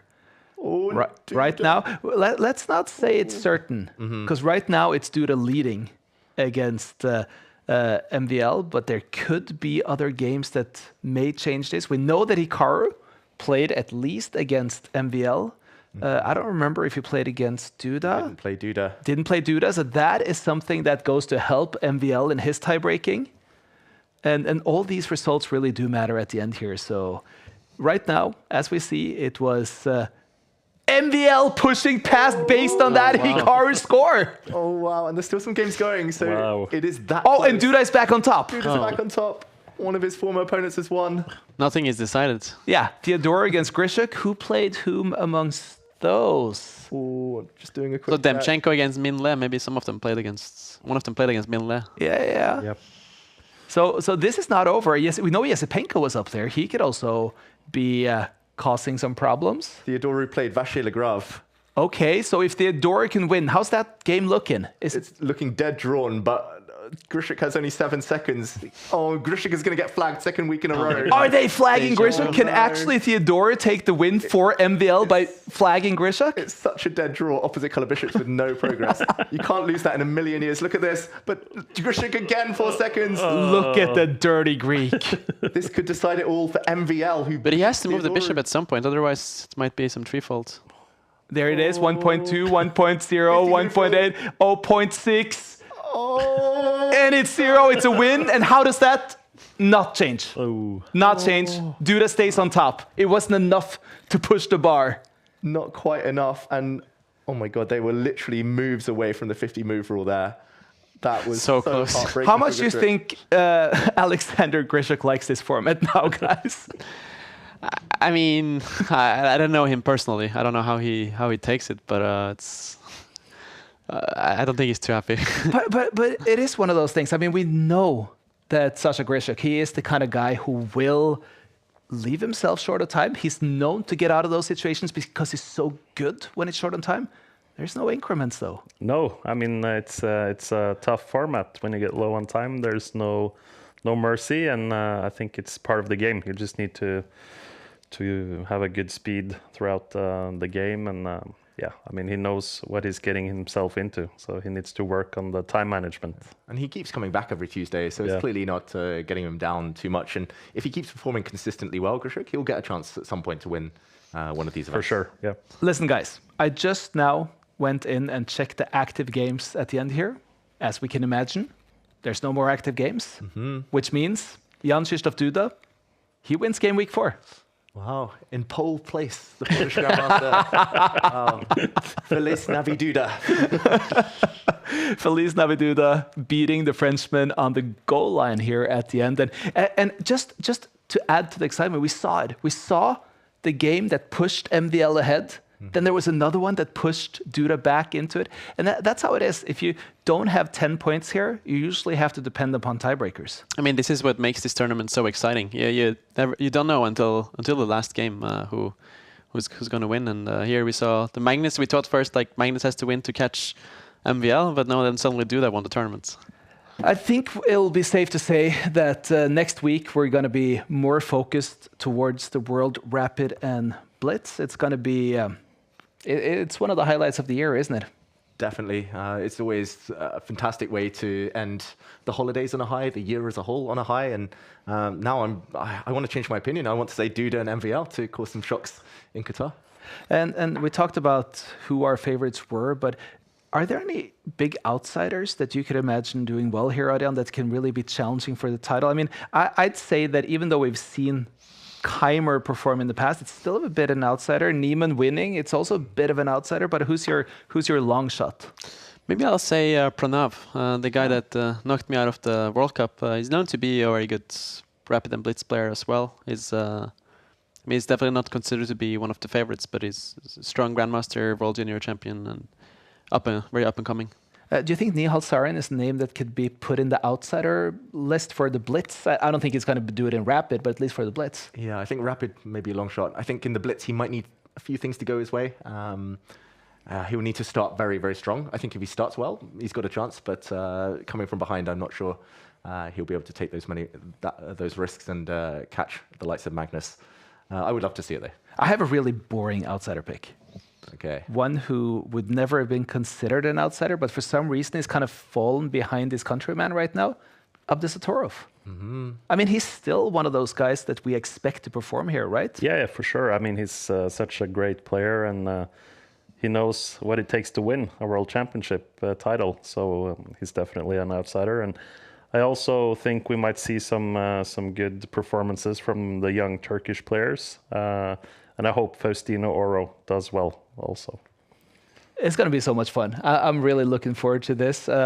After the World Rapid and Blitz is over, obviously it's going to be more Title Tuesday. And how fun has this become, David? Just being able to week in and week out know that at 5 o'clock Central European time, 11 o'clock in the morning Eastern American time, 4 o'clock on British time for you, we can always watch top chess.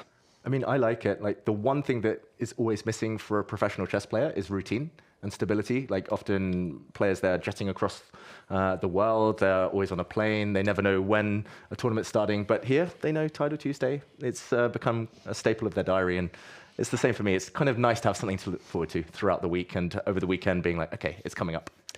And I got to ask, I mean, I know it's a little bit difficult now because we have the the anti-cheating implementations that have been made and such, but I'm still looking forward to the day when we get to have you play as well as commentate on this, David. I mean, if you can set me up here with Proctor, I'll just chill, you know, in my knitted jumpers. And yeah, we would have to hide the screens, though. That's the problem. You can hide the screens. I'll play in the dark. I'll do anything. I'll do anything. One day. Looking forward to that, guys. Adrian, are you going to play Title Tuesdays in the weeks to come? I mean, if I'm available, I'll probably play. It's a very fun tournament. I've been playing for many years, since like 2017, 2018 probably. However, yeah, this season I just haven't got to play much, but I hope to play more in January. And shall we also check one last thing? I got how Witty Alien ended up doing. If you could check that for us and how he did in the last game, because I just want to do a little bit of a shout out. I love when the players actually come here just to join on this stream, just to be part of the take experience. And that's something we really want to try to build upon. And this is Witty Alien still doing the streaming. For those who haven't seen his stream, I recommend checking it out because it is entertaining. He really brings the entertainment aspect of chess into it, Askild. Yeah, I really like him. I got to meet him in South Africa recently. He's such a charismatic guy, and I think we all at heart love romantic chess, you know, the romantic era of chess, and too many, you know, computer players these days remembering opening lines and so on. So I think it's refreshing to have a player like him going back to the romantic era of chess. I love it. He's like the anti-me. Like, I'm just grind, long end games. He's like, no, bang, checkmate. And exactly. It's really, like you said, refreshing. That's the key word. It's a throwback. Also, he plays with so much energy and so enthusiastic. So really definition of a chess lover. By the way, we've been through so many puns here. I mean, with the whole Christmas theme going on today, what was your favorite here? I mean, I know a lot of people wanted Anna Rudolph to be a commentator here. She was not on, but I mean, what was your favorite one that came out of the day, David? Internal competition. By the way, you look great in that Norwegian Christmas sweater. Thank you. I'll go for MV Elf, just because I played it. And any good ones for you, Adrian? Abdesattorov. Yeah, both made by David Howell. As usual, the Brit has the best witty, dry humor. Who would have thought, huh? Askild, any plans for chess for Christmas?